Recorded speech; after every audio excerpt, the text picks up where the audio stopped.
What's up, JFW family? Welcome back to the Channel 23 podcast. The purpose of this podcast is to reach out and touch the fleet, to engage and inform everyone with all things JFW. Welcome back, Jim. Good morning, everybody. And we got a seasoned vet, Linda, joining us today. Morning, My second Linda. time. Good morning. By the way, Linda she held the record for a while. Her podcast was the first one to go over 400. So, yeah, we expect big things today. And then first time guest, we got Ryan Big Hungry, a.k.a. Big Empty, Emmerling. Yay. In the house. Good morning, everybody. Yes, what's up, Morning, man? Ryan. Morning, Linda. I would like to point out Ryan was an hour late today. Because of dispatch. Well, because Hour late for the podcast, or Yep. because he was an hour early. Oh, no, trucking, yeah. wasn't he? Yeah, Yeah, it we was put- an hour early. He probably left 2 hours early, but he was an hour late to the podcast because of me. Actually, I didn't send the email out that he was joining us today. So, yep. As a reminder, let's do the Pledge of Allegiance before Okay. we go any Yeah. further. Yeah. You guys ready? Stand up. Yep.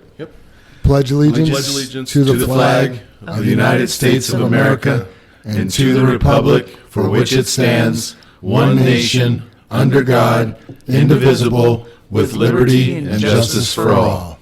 All right, we're ready to rock and roll. We're a little rusty. We took a week off, so Yeah. just as a reminder, anything you hear on this podcast today is not the opinion of JFW. It's just Ryan and Linda's opinion. So keep that in mind. Episode 40 stats. We had 337 downloads, and we're at 13,342 total downloads. Wow. Wow, that's huge. Yeah, it's pretty big. And we have a new country that has listened. You may need to help me with this. I think it's pronounced Brunei Darussalam, and it's a country that's part of the island of Indonesia. I took my map down. So, oh wait, is it here? Isn't that just cool and weird all at the same time that we have somebody that listens to it or finds it or clicks on it or It would be pretty cool and weird if they listened again. right? You know, Yeah. so that could just be somebody. Ooh, Channel 23. What's that? What is that? Yeah. So it could just be the title. But Yeah. hey, if you listen again, welcome. Yeah, absolutely. Yeah, thank you. Glad to have you. Well, it's time for the Dad Joke Challenge. Ryan Emmerling, you are the newest one, and you're a dad, so All right. bring it to us. All right. So I started reading a horror book recently in Braille. And something bad's going to happen. I can feel it. Oh, I like it. That's good, man. That's good. Rookie of the year. Yep. Rookie of the pot. Are you turning Love red? those. He's turning red from his own dad joke. Yeah, shout out to Super Dave. That would have went over his head. You know, he might have missed that one. But Right. yeah, kind of like that, Ryan. So, you know, we've had it about horror books. We've had jokes about guns. You know, Jam likes his, I think he's wearing it, gun puns, today. He's got his T-shirt my on. gun pun shirt on. Yep. I've made jokes about NASA, belts, golf, tennis, magicians, covered it all. So I was trying to come up with some jokes about planes and stuff, but I just couldn't get them to land right. All right, I can't take credit. Thanks, Rick Gray. That was a good one. He sent it to me. That's funny. Linda? Okay. It's time mine for your is mama kind of, jokes. I don't know if everybody knows that one of Jim's daughters is a nurse.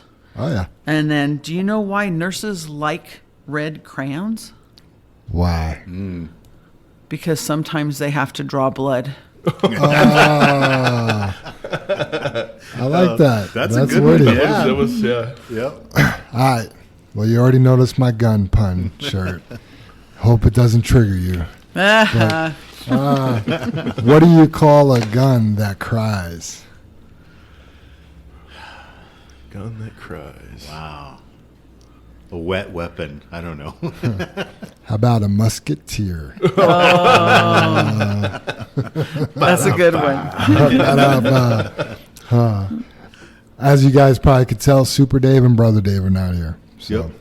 thank you, Ryan, for the ba-da-ba. That's usually Brother Dave. So New drivers and other employees. We got Donald Fanoff is back on the night in the shop on the night crew. So welcome back, Donald. It's good to see you. We got Todd Dahl and Jonathan Contreras joined the fleet, and then we got Garrett Fikema. He joined the dispatch team. Yeah, welcome everybody. Welcome everybody. Welcome to the family. Yep. And then celebrations, big celebration.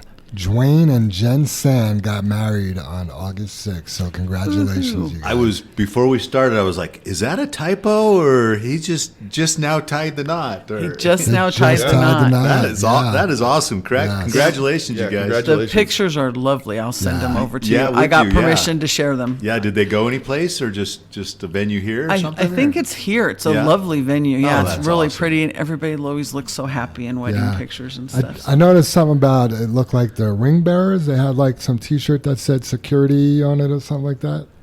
I think they did. Yeah, I didn't Yeah. pay that. Yeah, I was looking Yeah. at the faces. They did some cool little things. Yeah. But good, yeah, good. I'm super happy for Dwayne and Jen, and yeah, it's a big deal. So congratulations. Yeah, you guys. congratulations. Yeah. Yeah, absolutely. Other anniversaries, we got some JFW anniversaries, some big ones. We got John Moore hit 5 years on Tuesday, August 2nd. Vince Meekin hit 2 years, and Nat Bisignano hit 1 year on August 3rd. Jimmy Villagrana hit his 5 years on Friday, August 5th. And then Vincent, he likes to be called Cents. That's what he wanted on his anniversary shirt. Like dollars and cents? I think so. Oh, So that's Vincent cool. I didn't know Cents that. or Vincente Cents. Oh, maybe from Vincente. Yeah, That's it. Yeah. Anyway, Vincent Elisario hit 1 year on August 9th. That was yesterday. Congratulations, Yay. everybody. Yeah. Congratulations. Yeah, talk about it all the time. The 5 years just fly by. The 1 year flies by. It's all good stuff. Thank you guys so much for your service and being here. Absolutely. Birthdays, we had Leo Montez. He had a birthday on August 6th, this past Saturday. And then Dennis Viscara's birthday is tomorrow. Yeah. Ooh, happy Nice. birthday, Yeah, Dennis. Happy birthday, brother. He's not retiring tomorrow, is he? Is he? I think he's got a couple months left. I don't Okay. know. He's talking about it I because know. of his age. But Yeah, we'll- I don't know if he has an we'll exact see. date yet. Yeah. Does he? I don't know. I talked to him last weekend or something, and I don't know. He made some comment about being old, so maybe he was feeling his birthday coming or something. He just needs to hit a sweat lodge, and that'll rejuvenate. There you go. Get him young again. That's There it. you go. Young of mind. Absolutely. Family birthday celebrations. We got Christina, Paul Martinez's wife, had a birthday on July 31st. Then Jesse, Amber's husband, had a birthday on August 4th. He already responded and wanted to tell everybody thank you, and he thought that was very kind and thoughtful. So you're welcome, Jesse. We hope to meet you one day. And then Joanne's husband, TJ, he had a birthday on August 5th. So happy birthday, TJ. And then Jesus Varela's daughter, Everly, she turned 6 this week. So happy birthday, Oh, Everly. happy Yeah. birthday. Yeah, all Happy good birthday, birthdays, everybody. and then that big 6. Yeah, right? big 6. That's when they start knowing everything. Oh, yeah. Shout outs. We got Fred Powell wanted. Can you take? Take a breath. Take a deep breath. You have a lot of them. I mean, it is know. good this week. Whether we missed a week or not, there is a sheet of shout outs. So I'm proud of everybody. So take a deep breath, Jim, and lay it out, buddy. Let me start stretching here. So Fred Powell, he wanted to give us some feedback. It's not really a shout out. It's more about feedback. But he says, "Hey, buddy, here's my feedback. Today's podcast was awesome," referring to the one 2 weeks ago, which is the one after we got pretty political. And Fred really enjoyed that, I know. Anyway, he said, "I really enjoyed it. First off, I want to give a shout out to all the guys that volunteered to help out with the bulking last couple months. It's a whole different animal than the end dump side, and it definitely requires super early start times and has its own challenges. That being said, we, JFW in the bulk division, couldn't have done it without all the help. Secondly, I'm all about how much of a difference a positive attitude makes. Attitude is everything. Life is 10% and what happens to you. Oh no, life is 10% what happens to you and 90% how you react to it. And finally, I just want to express my gratitude for having such an awesome job and getting the opportunity to be part of this company and its people. Have a great afternoon, buddy." So really great feedback from Fred. Thanks, Fred. I know Fred's feeling the pressure this week with Rob White gone. He's doing a great job, though. He is doing a great job. And Yes. you put out an email this morning, Linda. He cares. Yeah. He cares a lot. He wants it to be perfect. And Oh, yeah. we've had some challenges, but at the end of the day yesterday, one of the last things he said is everybody got everything they ordered. Yeah. So great job, Freddie, and appreciate the shout out, and thank you for everybody that's been helping, like Fred said. So it does take a village, and we need more help. I mean, we might as well just talk about the bulker division a little bit right now. We have two guys that are normally bulking out sick. Mm-hmm. Then we have an additional 2 guys out tomorrow and 3 guys out on Monday. So we're calling everybody for help. You know, if you've bulked before, you know how to bulk. Oh, I just thought of somebody else. You know who knows how to bulk is Vince Meekins. We might need to tap Vince into might him. help out, yeah. Yeah, I know, so- because you called Rick, right? Rick, And- Ray, and Leo all got a text message. Ray's the only one that responded. oh, Yeah, he said he could help tomorrow, not Friday, but then help on Monday again. So, okay. Yeah, this- we need you guys' help, and it sounds like a broken record. And when you read that, Jam, I could hear Freddie talking to you like, "Hey, buddy," you know. Yeah. You could just hear him, you know. But Yeah.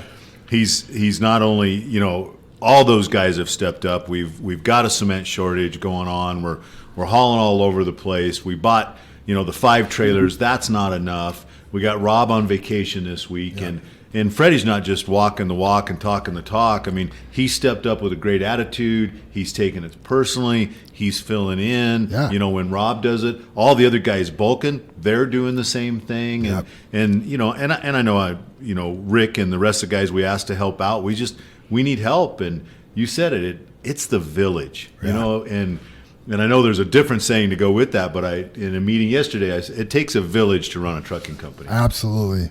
It's JFW's a living, breathing monster, Yeah. and the bulker division is like a satellite, living, breathing monster, Right. Yeah.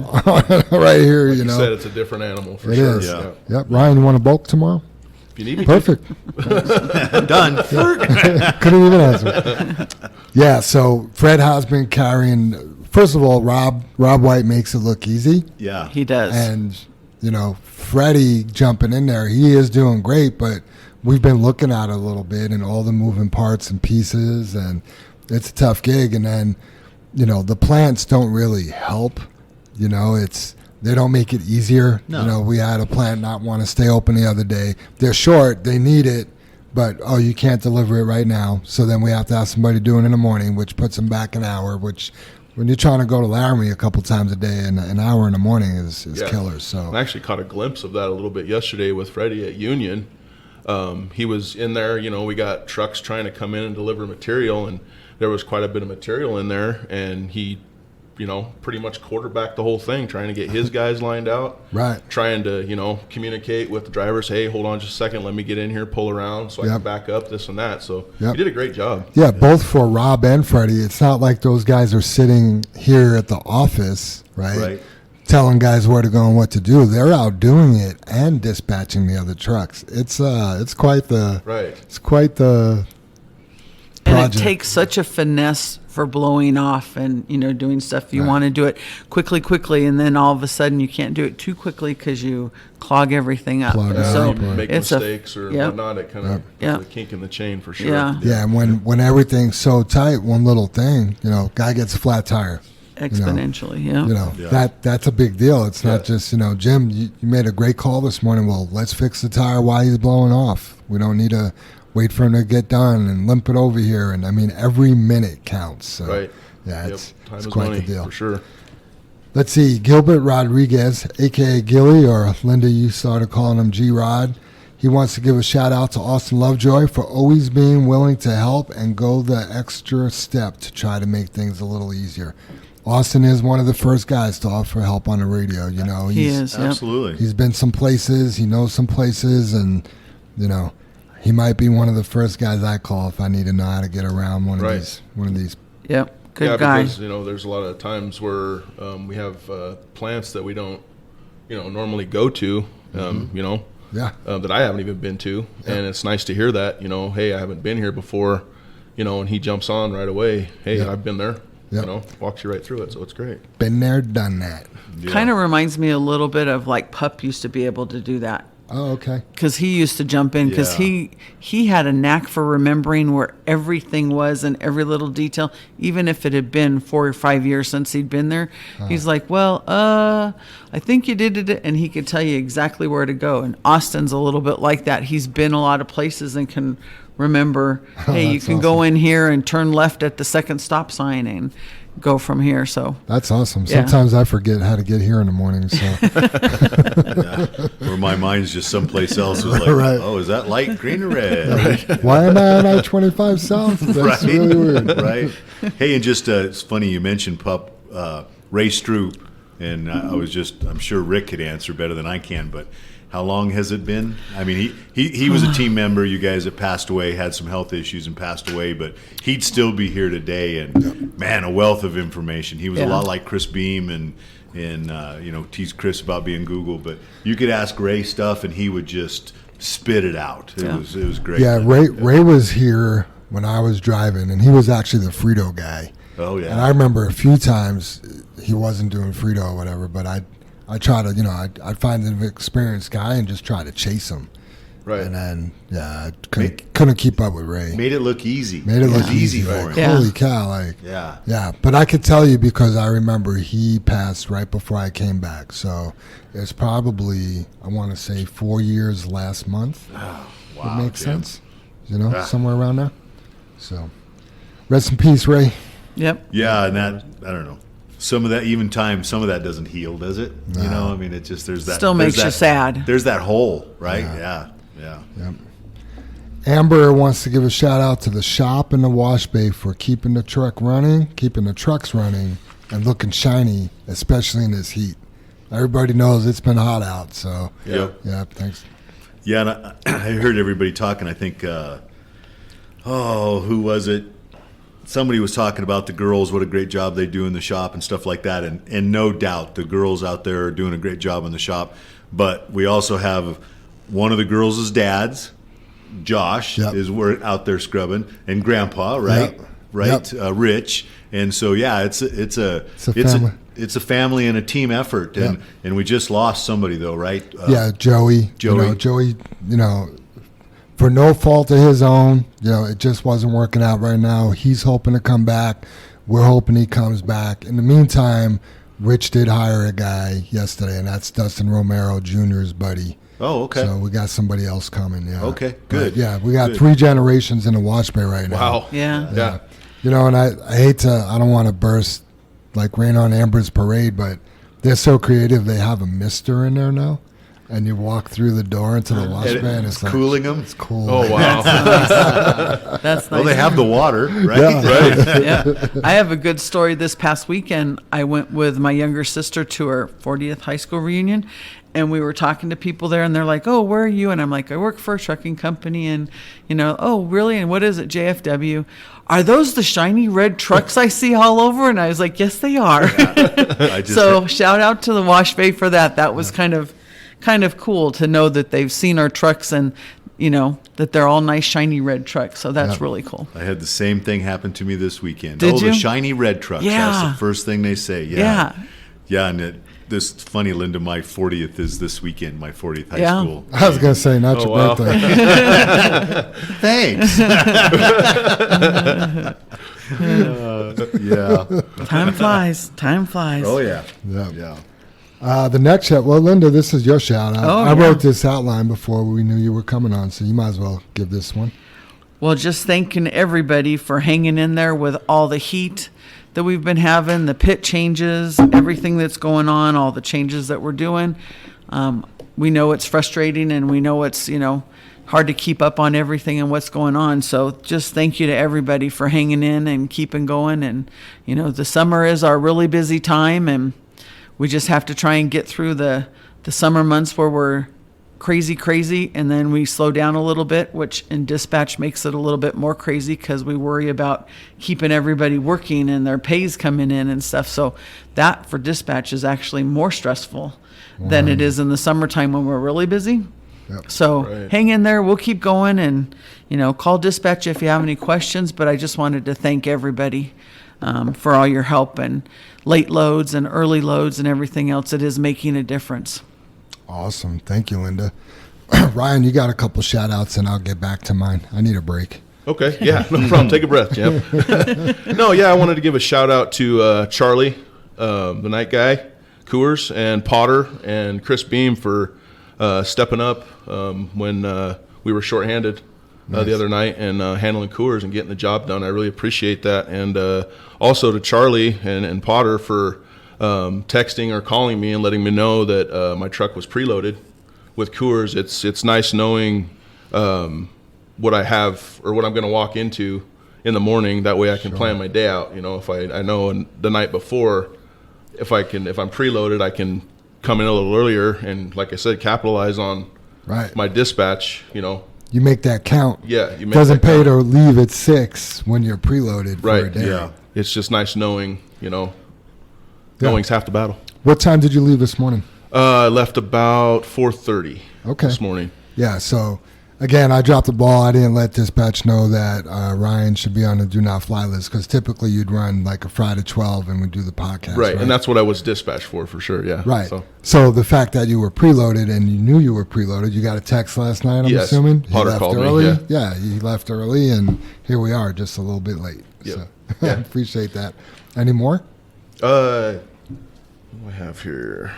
shout-outs? Nope, that's... I have one I can sneak in there too for Ryan because he not only worked super late one night because of the Sweetwater. Coors told us that, oh yeah, we can pick it up in the morning, and then they got a panic call and said it has to go. It's overflowing. So it went from it'll be fine to, oh my gosh, go get it. Ryan spent, I think you got back at 9:30. Oh, it was Something like 10:30, terrible. yeah. Yeah.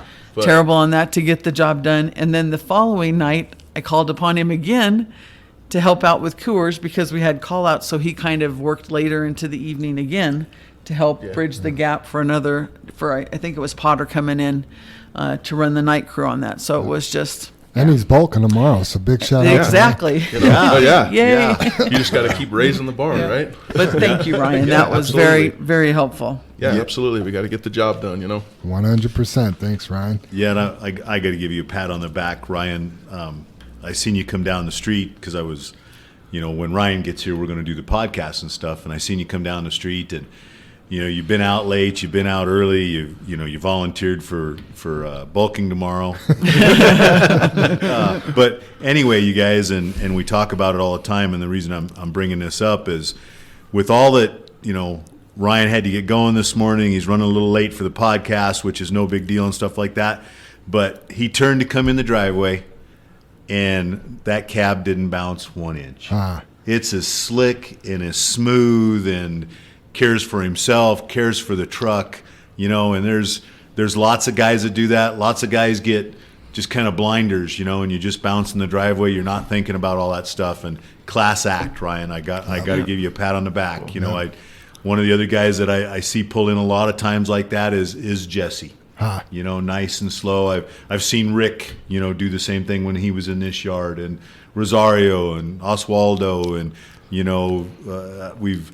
it's just good. So a pat on the back, buddy. No matter what was going on, you cared for yourself and that truck. Right. And it looked, that's that cigarette butt out the window thing and how you look. And I seen how you looked this morning, Right. and you were A1. Thank you. Yep. You could tell a lot by the way somebody pulls into the driveway. Oh, So much. yeah.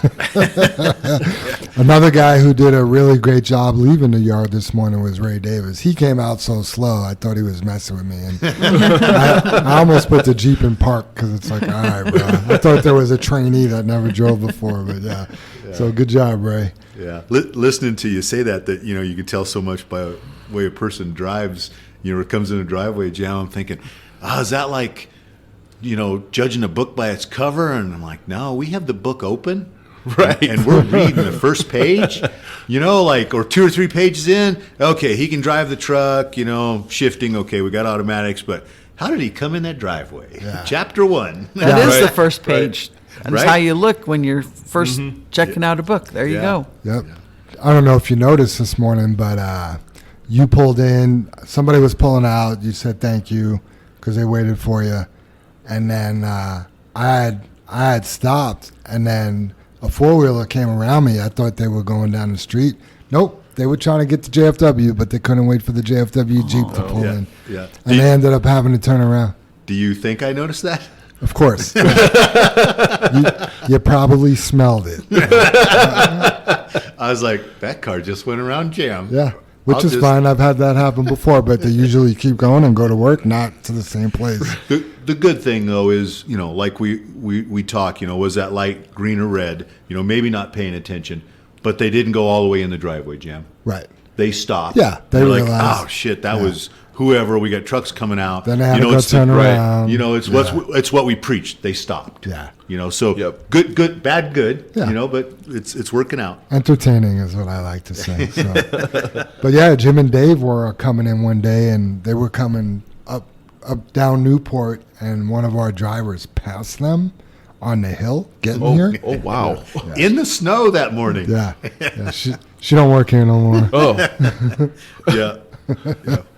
Had a conversation. Yeah. Because the thing is, too, you guys, if you drive your vehicle like that, your personal vehicle, at some point you're driving your car like that, or your truck like that, your right. big truck like that. That- I just joked with Holly going home the other night. She followed me home, and 270 is just piece of shit, basically. Yeah. And I moved over to the side, and she kind of moved the other way, and I know she hit the one, harder than what I did, And when I got home, I said, hey, do me a favor. Can you go around some of those bumps, joking with her? And she's like, which ones? And I was like, all of them. That's Like, funny. come on, help me out. So, yeah. Funny stuff. James Gallegos wants to give a shout out to Ricky, the mechanic. James had a problem with his truck. Ricky showed up super fast and got him rolling. Got him rolling pretty quick. So shout out to Ricky. Love seeing other people than drivers get shout outs. So good job. Yep. Yeah. And then Andrew Fettner wants to give a shout out to Oswaldo for pointing out a broken exhaust bracket on his truck. So good job, Oswaldo. And we talk about while you're pre-tripping or post-tripping your truck, look at the other trucks. Maybe you'll see something somebody else didn't catch. we And also, how- we're all, yeah, sorry, go Oops, ahead. I'm sorry. Go ahead. No, I said we're all human. We miss stuff. Yeah. Oh, yeah. So. And how nice is it that Fettner took that as a positive thing rather than like mind your own business, it's my Right. truck. So Yeah. I know that's it's broke. Right. Yeah. Or saying, Or even, why would I want to talk about that on the podcast? Because some guys will say, well, why didn't you know notice about that? yeah. Well, he So, didn't, and yeah, somebody else shout out did. to so. Andrew for that. So Yeah. good job, Andrew. Yeah. Absolutely. Yeah, that's that JFW culture right there. Yeah. I swear we're rubbing off on people. Yep. It's getting good. And then let's see. Brother Dave wants to give Casey a shout out for busting his ass Saturday, getting the new loader and all 3 attachments in one run. So nice job, Casey. And then I wants to give a shout out to Ron Bugler, Potter, Chris Beam, and Ryan for covering night cores. Dispatch for handling all the AI changes on Saturday. Everyone really stepped up and killed it. So great shout out from Brother Dave. When I see that coming from Brother Dave, that makes me happy. Like, okay, Yeah, that's- we had a yeah. Saturday where Brother Dave's proud of people. Good things happen. Yep. Yeah. Yep. Yeah. And I'll mention it a little bit later. I mean, talk about it down farther on Yard 23. But to finish the shout-outs or add to the shout-outs is, everybody moving last Friday. Everybody did a Oh, yeah. fantastic job. Casey, went and got the loader that Saturday. We had all the rain Sunday. Yard 23 is a frickin' mess, you guys. It's so muddy over there, and everybody worked through that. I didn't hear a lot of complaints. Guys even called, say, hey, it's soft over here, it's muddy over here, we're trying to do this. I think Pat had to show up early Monday morning and pull trucks out even, and so it is all just a work in progress. But when you talk about the culture, Jan, that you just see it, and we just keep working and building on it, and it feels so good to have people work together and get through that. And yeah, so we got the other thing would be JR, Pat, Scooby, Kendrick. Scooby's been just killing himself in a piece of equipment all day long. He got the bottom of that pond mucked out basically by himself with the big loader. They're all working over there running loaders now. They filled in driving one day. Lots of the village, man. Right. The village is just crushing it right now. So Yep. thanks everybody. Yeah, that safety director position is demanding. Oh, it's a lot of safety, Yeah. isn't it? When you're in that loader with bucketed mud out of the bottom. Yeah, we got some safety going. Yeah, it's a pretty demanding division, and you got to wear a lot of hats doing Yeah. that job. So good job, guys. Yeah, we had that meeting, Jam, and I meant to bring it up in the meeting. The safety guys. I was like, we need to come up with a different name because we're all about safety, but that's not what a lot of the time they're doing or any of us are doing. You know, it's so many hats. They're the everything guys. They are the free safeties, free free safety, safety, They right. are. right? the free safety director. Just fly everywhere. Yeah. It's true. Yeah. That free safety better picked him up. Yeah. Yep. or her up, right? There you go. Felipe, Manny Velasquez's son, wanted to say something. He said, "Good morning, Mr. Jam." Well, this is Manny speaking. "Good morning, Mr. Jam. Just want to let you know that Felipe said, thank you for all the birthday wishes and thank you so much for the birthday card and gift card. He says, much appreciated. And to tell my boss, Jim, thank you for the words of encouragement to keep his grades up and do good school." Good, Very good. cool. Yep. Again, I said it for everybody: student, athlete. That's going to get Yep. you a little farther. So Yeah. yeah. Exactly. All right. Everybody done with their shout outs? I actually have one more shout out. Okay. I just want to shout out to all the drivers from the East Yard that came over and shuttled us, all the West Yard guys, back to the old yard to get our cars. I really appreciate that, Rick 006 and Jim Senior. Thank Yeah. you guys for doing that. Yep. I really appreciate that. I think we all do. I think Yeah, senior took the most people. Yeah, Sam came back down too. Did he? Yeah, he took Nice. the pickup load. Dave's son. So yeah, Ryan, That's good, awesome. good job. Yeah, you can't cover everything when there's I don't So know. much. Sounds goofy, but there's a lot of good. Yeah. and you can't say enough Right. about the good. Yeah. I also missed a shout out. Thank you, Linda, for pointing out my inefficiencies. Pointing out the I paper. want everybody to get their shout outs Absolutely. in, not to point out your inefficiencies. I tease. Nobody would have known. I tease. Leo Montez. So yesterday we had one of the Boca drivers go down. He got sick, had to go home. Leo Montez pretty much just took over. He met the driver at Central, picked up that Boca, that pneumatic tanker, and went to the Boca division and ran a Laramie for us. So thanks, Leo, for that's kind of a big deal. We think, oh, he just did his job, but we could have called 10 people and been like, I ain't going to Laramie. Nope. Yeah, I'm not going to Fry's. I mean, it's not like just going to Fry's or running up Yeah, to. we need to what if- change your dispatch. Yeah, we can need you go to another state? Right. Yeah. So great job, Leo, and we expect that from you again tomorrow. Ryan's helping. Yep. All right, let's get into the meat and potatoes of the podcast, the discussion. Linda, I said you're a seasoned vet. You pointed out this is your second podcast, but you were the record holder. So what's been going on? What's new in dispatch? What do you want to address today? We have lots of changes. As you know, the Brandon pits are now all closed on Saturday. The reason they did that is because of the cement shortage. They're being allocated X amount of loads of cement during the week, so they've even cut back some of their cement that they're doing for other people. They're, trying to tighten everything up and make sure they're getting everything covered just like we do. So, I mean, it's different company, different industry, but kind of still the same problems, having to make sure they get everybody covered and all their customers done. So that's a big change that we're doing. We're able to pick up a lot of loads from aggregate industry now. So we're running out of distal on Saturdays. We're running out of different pits, going to new places and new asphalt plants to try and keep everybody working and doing stuff. So that's exciting news.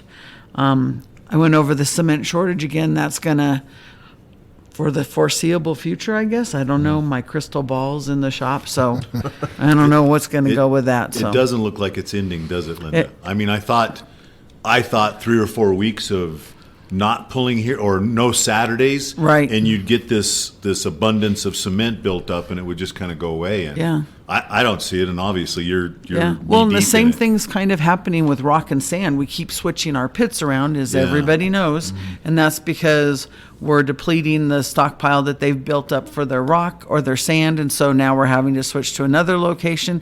I can only imagine how hard that is for the cement people, the concrete people, changing their mix formulas, or everything's got a little bit different specs, and I mean it's affecting everybody. It's not just us. It has a huge ripple effect that goes out all over the place. So Sure. that's a big thing. We've also started to get and have been searching out and kind of aggressively looking for more salt stuff, salt in summer. So we're doing a lot more rail cars on that, whether it's the blue salt. We have like blue salt, purple salt, white salt, pink salt. We've got all kinds of stuff that we're sending everywhere. It's really important, though, when everybody does that, to make sure that they're cleaning out, because salt and Good point. concrete do not go together. So that we don't want that on that. Yeah, you guys have been doing a great job coming up with other things to do. So, we hear cement shortage or, all these things. Well, man, we come up with 1,700 tons from AI last weekend. Yeah. You know what I mean? And then all the salt. And so it's just nice to see, we talk about you pull this lever, well, this one gets pushed. Yeah. Okay, so we don't have this, but maybe we have this week. So great job. Yeah. Yep. Yeah, and I don't want to get political, but I swear I just heard on the news this weekend that we have the lowest unemployment rate that we've had in our nation in like 3 decades or 2 decades and stuff. Really? But when you talk to people about like the cement shortage, there's still a labor. They're not getting labor. There's still a big parts shortage, to be able to fix their stuff. And and it trickles down where they can't fix their stuff, they can't get labor, they can't, and it's affecting everything. And that's some of the weird stuff. And they say we're not in a recession. Well, it sure feels like a recession with the Right. price of fuel and gas, and our interest rates have went up. Housing has finally slowed down. Groceries are up. Groceries are up, Ryan. Yeah, it's so weird, and groceries and all that kind of stuff. You've heard Brother Dave, preach it, that anything you got delivered by us. And what do we use a lot of? Fuel, not just gravel haulers. I'm talking all the trucks, and we had to pass it on, and everybody's I'm paying for my own fuel when I go buy a chicken, right? Right. Yeah, no kidding. Yeah. So it's just it's weird, Linda. I Yeah. don't understand, what's going on. It's So, crazy. Just for people with fuel or gas, for people with gas vehicles, up on 119 and I-25, I paid $2.99 this morning for a gallon of gas. Really? They're having a price war going on with that new QT. Like if you're going on the way to LG Firestone, I'm sure all the guys have seen that. Yep. But $2.99 for gasoline. So Yeah, a couple It's- weeks ago we went by there and they were yeah. fighting over it. So it was but under $100 to fill the truck, which I haven't done in a long time. So right. But That's what's nice. so weird, you guys, is me and Dave, we go back and forth on what our fuel prices are, what we're delivering to our bulk tanks here. And so what's today? Wednesday. So Monday night, we finally broke $4 Nice. delivered here. We were at $3.77. Okay. Okay, so you're like, holy smokes, coming down. Last night was $3.78. I'm sorry, $3.87. Went back up 10 cents. I'm like, why? For What does that? Right. I don't even understand. And people you ask, you're like, I don't know, supply and demand. Well, that doesn't make sense either. Yeah. We all needed gas yesterday, and we all need it today. Right? Yeah. And we have this thing called the Keystone Pipeline. Just got to open it up. Just turn that valve. Come on. Yeah. Well, when I worked out at Platte Sand and Gravel, they would come out and all the wells that are out there that they would get stuff. And one of the drivers told me that the crude that they get out of that area up there, you could almost put directly into Really? your vehicle because it's so clean on that. But we don't have the facilities here to process Right. stuff that's that clean. Yeah, but they got to send it to like Texas or Yeah, something, right? it's very strange, all that stuff. So, the more you know, the more you're like, what? Doesn't That make can't any be sense. right, or, weird stuff. But Along the lines for another new thing, we do have a new dispatcher. Angie has gone upstairs to help up with the accounting and everything. And we have Garrett, who started on Monday. So everybody will start hearing a new voice. You got a little taste of it last night with Garrett on the radio jumping in on that. So Nice. Everybody welcome Garrett. We're really excited. He's got a lot of dispatching background, knows trucks, gets everything with, our stay loaded program, that kind of stuff, just as, getting up to speed. And his learning curve isn't really a curve, it's a straight up line. So that's kind of how it is when in dispatch. There's so much to learn and so much to remember, in addition to the trucks and the drivers and the, everything else. So Yep. it's very nice to have him down there. What the nice thing about Garrett is we weren't looking for a dispatcher, right? Garrett decided to relocate here from California with his wife. He was in a very similar industry, well, the exact same industry, but the company he worked for had 110 transfer dump trucks, right?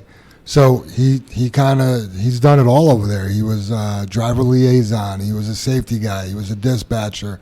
I think he started as a mechanic. Right? Yeah. So very well-rounded guy, and we have a lot of hopes for Garrett. Yeah, super personality. Good personality, and yeah. Again, Good- gets it, doesn't Good he? culture fit. Yeah. Yeah. So that's how we ended up with Garrett. So yeah, Super Dave came to us like, hey, I got an app for a dispatching position, but I think we really need to look at this guy because of what he's done. And yeah, Well, thank you, Super Dave, for today's his third day. It is. But it seems like he's been here a week. He's catching on to stuff, and he's been out to Colorado before, so he has general ideas of where he doesn't look for Fort Collins and goes down by Colorado Springs. So he's got a pretty good grip. He just has to get the more details and more details and more details. Yeah, and hopefully he listens or corrects if I have some of the stuff wrong, and we'll correct it. But I mean, the company he came from was a lot like us in California.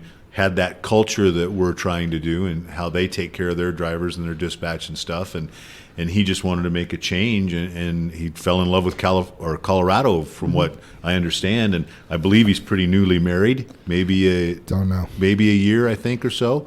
And that was his plan with him and his wife, is to live out here and be part of it. And yeah, I think it's a good change for everybody, us and him. Yeah, the company he came from was a family-owned company, but way bigger because they had satellite offices, I think even in other states. I think they just started that, yeah. He said it was challenging to keep the family company feel with being so big and corporate. And I said, well, we can relate to that. It's challenging the more people we get here, to try and touch everybody and see everybody. And yeah, I'm putting my boxing gloves on right now because, and I'm not taking a shot at Garrett, but I would put our company culture, I'll put it against any company. Why would we not? In the world, but especially in the trucking industry. I'll second that. Yeah, so not like we're trying to be. They might have a similar culture as ours, but I think we're an industry leader when it comes to culture. Yeah, and even, just joking with you a little bit, even if we're not jammed, we're going to learn a lot from that company that's not. Right. Or is, and soak it up and make the changes. That knockout in that ring, if we get knocked out in the ring, we can get right back up and go, what did we do wrong? Yep. Yeah, I'm gonna talk about it a little bit later in the discussion, but I've had two experiences with other companies recently I want to talk about, and we'll get to that. But yeah, so welcome, Garrett. Yep. Yeah, welcome, Garrett. Anything else going on, Linda? I think that's about it. Okay. I mean, Yeah, just keep jumping in. it's hard to tell what's new because everything changes so fast. It's something that's new last week is old this week. Right. How many things changed since the last time you were here, and then changed back to like it was when? Right. Right. Yeah, just the pit changes and keeping up and all that. It's just crazy, and adding the salt and And people, brand new people that are coming in. We've got some really good new drivers that are in here. So Super Dave is doing a great job on, getting great people that come in. So and shout out to JR. JR is filling in for Super Dave this week. He's doing all the interviews, calling all the candidates and stuff like that. Plus, I've done a lot of work on JR recently, so he's been kicking ass. So thanks, JR. Yeah. Ryan, good to have you here. You are a 2-year guy. the thing I like about you, Ryan, is you do everything joyfully, right? There's people that do everything, and there's people that do it with a smile, and there's people that do it joyfully. And you're the guy that does it joyfully. You're also a top earner here. I hope you don't mind me saying that, but you are the top 10. Well, I'll actually say you're in top 5. Oh, wow. in production. So kudos to you. And you'll see on the notes, I put you low maintenance, and then I put a question mark after the word hardwire. So Okay. we all want to know what the secret sauce is. So tell us what plant you're Man, hardwired to. did you poke enough of the bear through all that, Jim?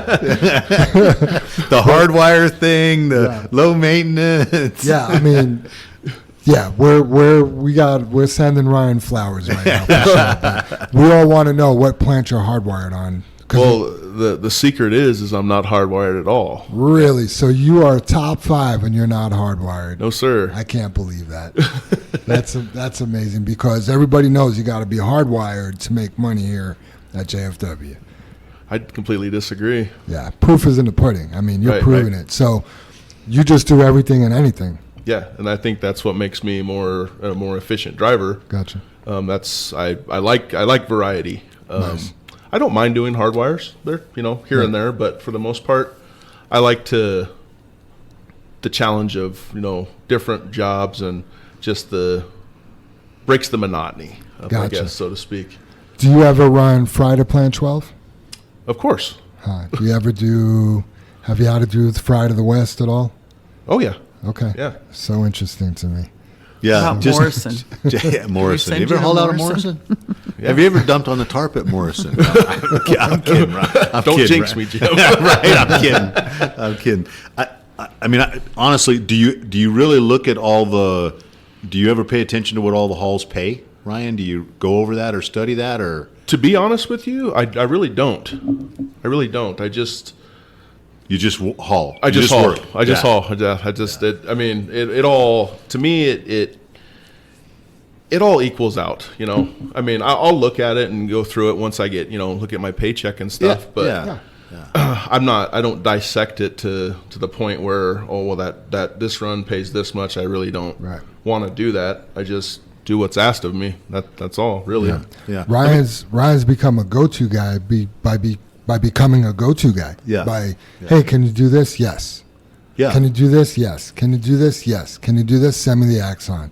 Linda, you could speak on it more than anybody. I can, and I like the fact too that if there's something that I'm asking you to do late, you can be honest too and say, I'd love to do that, but I had this coming up, and then we work around that. So there's the give and take on all of that as well. So I like that, and I like the fact that when you're just like, okay, I mean, I could have said, can you do this really shitty job? And you're like, okay, Linda, I'm going to do this. And I love that. Well, right. Well, Because we know sometimes that, it's the late load. It's, not the whatever anybody thinks is the best job. I'm not sure what that really is, but, and Yeah. you just are like, okay, we'll go, and off you go. Well, I think it just makes it easy for me because I look forward to being here every day. I like it here. That's nice. I came from an industry where they chew you up and spit you out, and when I came over here, I'm not, it's a cut above, the culture and the way they treat everybody here. It's great. We appreciate that, because you came from the oil field, Yes. making big money. Yes. Yeah. So it's probably a little bit of a change coming over here, but 2 years, what's kept you here this long? Have you ever thought about leaving? Actually, no, I really haven't. What's kept me here is the culture and the support that we have here. I wasn't used to this kind of stuff. When I first came, I saw the culture. I was like, wow, man, this place is awesome. But then, I've throughout the years, I'm like, well, I'll actually see how it really is, Right. Here, in a month or two. But it's never changed. Right. Everything that JFW has preached to me, they own up to it. They are that way. We are that way. You've also added to the culture. So Yes. there's Oh, yeah. people there's people we meet, they're a good culture fit, and then there's people we meet that will add to the culture. You're one of the guys that add to the culture here. So I I agree. appreciate that. And I don't think we're trying to put I'm going to call it a target on your back, Ryan. But when we ask you about, are you looking at the prices? Do you just go haul those are a lot of the stuff we get complaints about. And we try to tell people from our knowledge and our experiences is if you just go do everything, if you just work through it, the next job will pay more or less, or you can haul a little bit heavier or whatever. But it's the big picture, Yep. and that's what I think. That's the reason we're kind of joking with you here about whether you're on a hardwire, a complaint. Well, you took me off my hardwire. That's what we get. Not, oh, I'll do that for you, Linda. Even if you hardwire me for a while, I'll do that. That's different than, oh, you took me off my hardwire. Right. When we look at the numbers, just like Jam just said, and top 5. I'm sure I've done this long enough, you guys, that somebody's gonna go, oh, he gets all the good dispatches. Well, if he does, he deserves it because he goes out and does what the hell he's asked. I mean, right? Friday 12 isn't. I mean, that's one of the bigger Sure. runs we get a complaint on. But Yeah. I've seen you did that this week, I think. Yeah, I did. Monday, but Yeah. you just do what they give you. I mean, I understand. I see both sides. I see why guys like Hardwires. I get that, but you also, like Jim said, you gotta think about the bigger picture. It's not just your piece of the pie. There's loads that need to be covered. And when dispatch gives you a load, you just go do it. That's it. You just go do it. I love that. Yeah. I love that. Just so you know, Ryan, we hate hardwires. We do. I'm not a big fan either. The hardwire is really for dispatch. The hardwire is to help dispatch out where, like, we know we have X amount of trucks doing this every week, right, Linda? You could speak in more detail about this.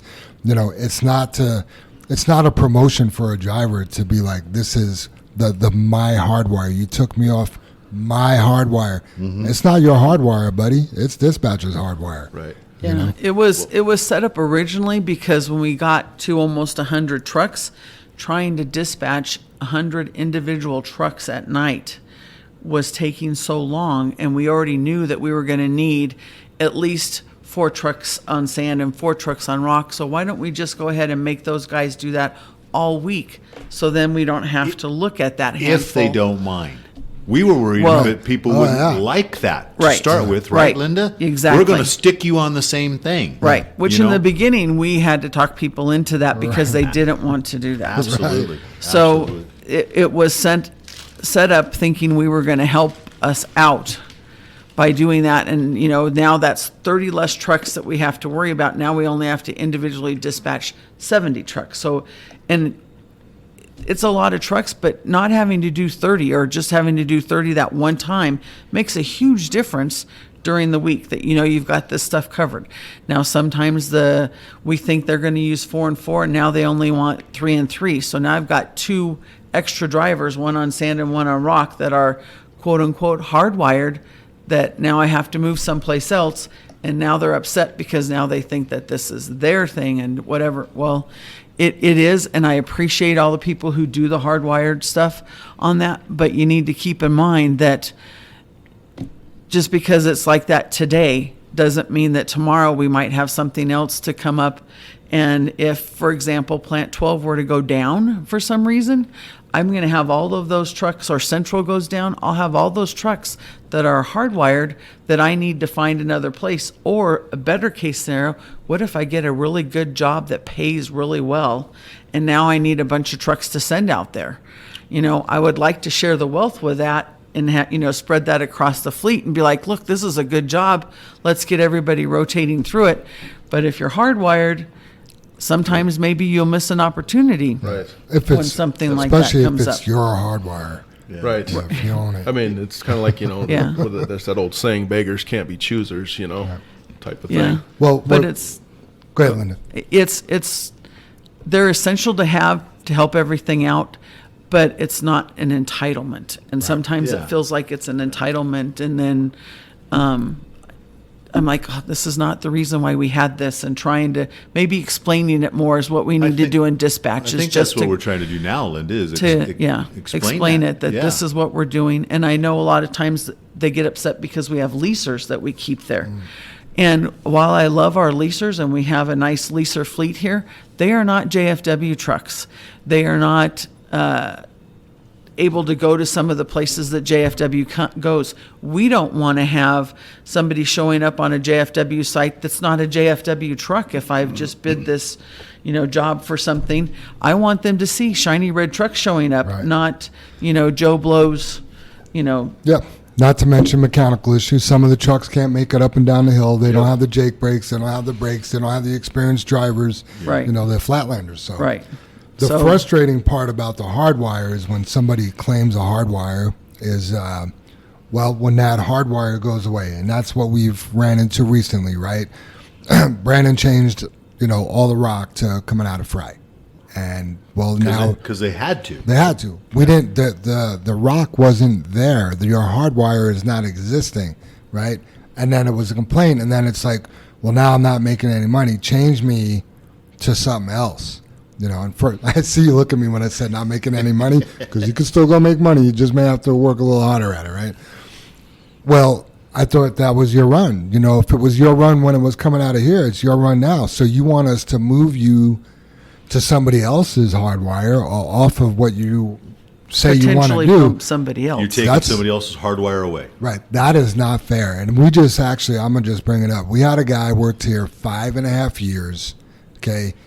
He made $105,000 last year, and he was hardwired for about 4 days and decided, he was Non-hardwired. Yeah, he was taken off his hardwire for about, I want to say 4 days I think it was a little bit more than that, but still. before he started relatively complaining. short time. Yeah, he just gave up his career. He's no longer here, right? He decided to leave because it just wasn't working out for him. That's some shit right there. But the thing about it is, well, guess what? Guess where all the rock is going back to? It's going back, right? Yeah, Central's already gone back. Central's already switched back to Ragsdale, and guess who's next, right? Yeah. Everyone's going to follow suit. So because you couldn't be flexible, right, and work with JFW and work with our customer, you gave up a career here. And maybe it wasn't that important to that driver, but I would say after 5.5 years, we must have been doing something right. Right. But to me, that's a one-way street. It's got to be a two-way street. Yeah. Absolutely. You can't, you just said it, Ryan, you can't look at your piece of the pie. You got to, we remind everybody, let's look at the big piece of the pie. What do we have to do to be successful today together? Right. Yeah.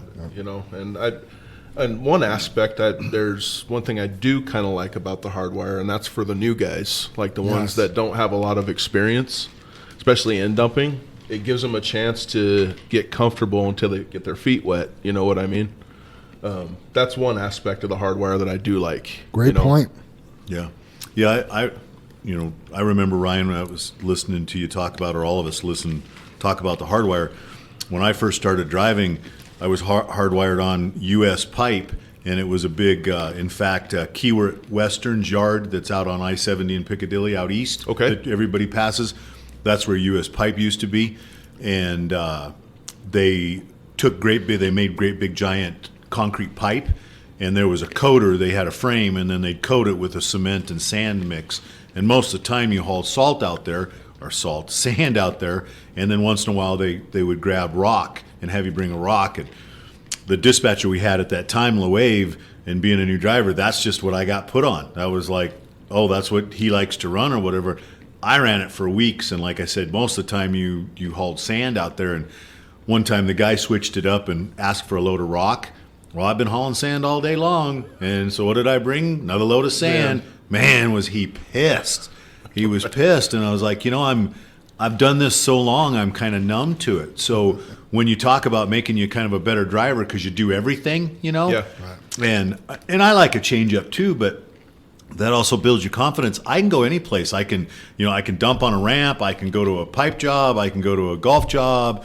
I can do stuff like that. Do I want to mess with a golf job all the time? Probably not. At a while they get to suck because it's hard. Right. It's tight. It's tight. It's all that kind of stuff. Do I want to do something easy and dump on a ramp all day? Yeah. But also when I become numb and I can't tell you whether that light's red or green, because I hauled sand for 5 weeks straight, and you want a load of rock. Well, I can't bring you a load of rock because that's not what I've done for the last 5 weeks. So yeah, it's but again, that's what, also being the boss's kid. But I was looking at the whole pie. That's what we needed to do. That's the way I was raised. Is what's best for everybody, not just me.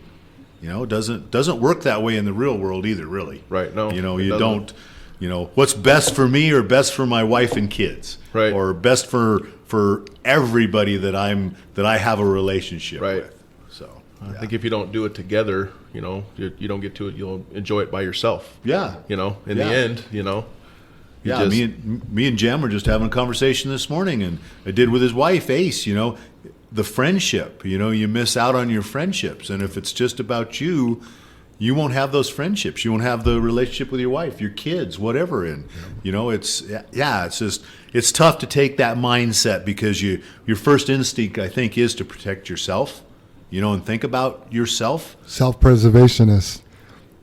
Yeah, that makes heroes. Right. In some stories, that makes you a hero because you saved yourself, or you saved somebody else, or you're, I have to do that. I think. Well, maybe not, Jam. Maybe a self-preservationist isn't really a hero because that's a person that's always looking out for themselves. Yes, not being selfish. I was a self-preservationist for a long time. Till my wife beat it out of me. With a stick? With her words. Now I'm a family preservationist. You know what I mean? Yeah. So, yeah. But yeah, I mean, it's a natural thing for people that have been hurt or done wrong to want to preserve themselves and protect their emotions and their feelings and stuff like that. And boy, that's a perfect segue because Linda, how many times have you said over the years when we deal with somebody is we have the beat puppy syndrome, beaten puppy syndrome, and maybe Ryan, you just said it working for the oil fields. Is this culture really true? And I bet when you worked for whoever in the oil field, you had a lot of self-preservation, right? Absolutely. Because you had to. Yes. And what a great thing to say, Jam, is that's what you've been taught, and we're asking for people to trust. And no matter what, it's hard to trust when you've been beat up a lot. Dan Pulciani. Yeah. Dan Pulciani is the guy that I hired. Yeah. And at the end of the culture meeting, he looked at me and said, "You know what? If this is all true, that'd be great." And then we hired him, and he started. And, he kept telling me, like, I'm still waiting, like, for something to go on or, so far it's all true, you know what I mean? But, Dan's been here a year. He's been out for a little while, but he's a perfect example of being lied to or being taken advantage of or being yelled at or, people promising things that they really aren't. So, right. Yeah. That's kind of I felt the same way, too. Yeah. Yeah, I'm all about the JFW Kool-Aid this morning. Feeling it. Which is not always perfect, but we work together to make it. Right. That's what I was going to say. We're human, and sometimes we fail at that, or you get frustrated, and you're like, "Please just do that load," and you forget that you need to be kind or do whatever. And they're having a day too. Everybody's got stuff going on. Yep. People don't want to do their last loads, and us in dispatch are like, "Please just get that last load." So it's it's just you forget that you have another piece of the pie, not just your little sliver that you're working on. They've got, you have to look at that. You have to look at whatever and take that into account. But how do we get everybody bought in? I guess the question is, there's guys like Ryan, you ask him to go do that last load. He gets it. He gets the big picture. I don't know why you're like that, Ryan, but you get it, right? There's other people that it's 3:30, they want to go home. And I'm not saying that's wrong for them wanting to go home. I'd love to go home at 3:30 every day, but I work till 6:15, somewhere around there, right? That's just my job description. That's what I do. We work until we're done, basically. It could be 8. That really hasn't happened very often, but if it does, it does. How do we get people that aren't on the leadership team or don't own the company or, don't take ownership of what they're doing? How do we get them to buy into the teamwork? Do you think it's a trust issue? I don't think it's a trust issue. I think it's a will issue. I think it's just a character issue. Or they don't need the money, or they don't, I don't want to always say it's a generational thing because there's older people, when I say older, my age, right, that also don't want to work that late. They want to be home with their families. I want to be home with my wife and kid too. You know, when it's 6 o'clock, I think we're all looking at each other like, okay, are we good? Can we go? You know, but I don't know. I'd love to find a way to get that person that's hiding out at the end of the day to be bought in to want to go get that extra load because they know it helps the house, which in turn is going to help them because when we offer new benefit packages, when we do things, we gotta be healthy financially to do those things. Right. You know, we can't keep offering the world if we're not healthy financially. Right. You know, so that's something to consider. Every load that you get helps JFW, and I mean, we've added so many things in the last 4 years since I've been back. If we weren't healthy financially, if we had a bunch of people that didn't want to go get that last load, maybe we wouldn't have that PTO program. Maybe you wouldn't get paid your daily average when you do miss work. You know, maybe you're going to get paid, what was it, a flat rate of $200 or something, Jim? I can't remember. But, you know, for some of these guys that are earning way more than that per day, it's not fair for them to go on vacation and come back and feel like the pressure's on because I went on vacation. I mean, we've done a lot of things recently to make it better, but we need full participation from everybody to continue to do those things, if that makes sense. Yeah, and the only thing just to, it's kind of picking on it, but when you talk about that, you know, like Linda, like you're saying, oh, just go get that other load, you know, that one last load or that late load. You know, the next hour and a half, or maybe let's say the next 2 hours for you is nothing because you're having to dispatch, you're having to do it, you're involved in it, you know, no matter what you're working, you know.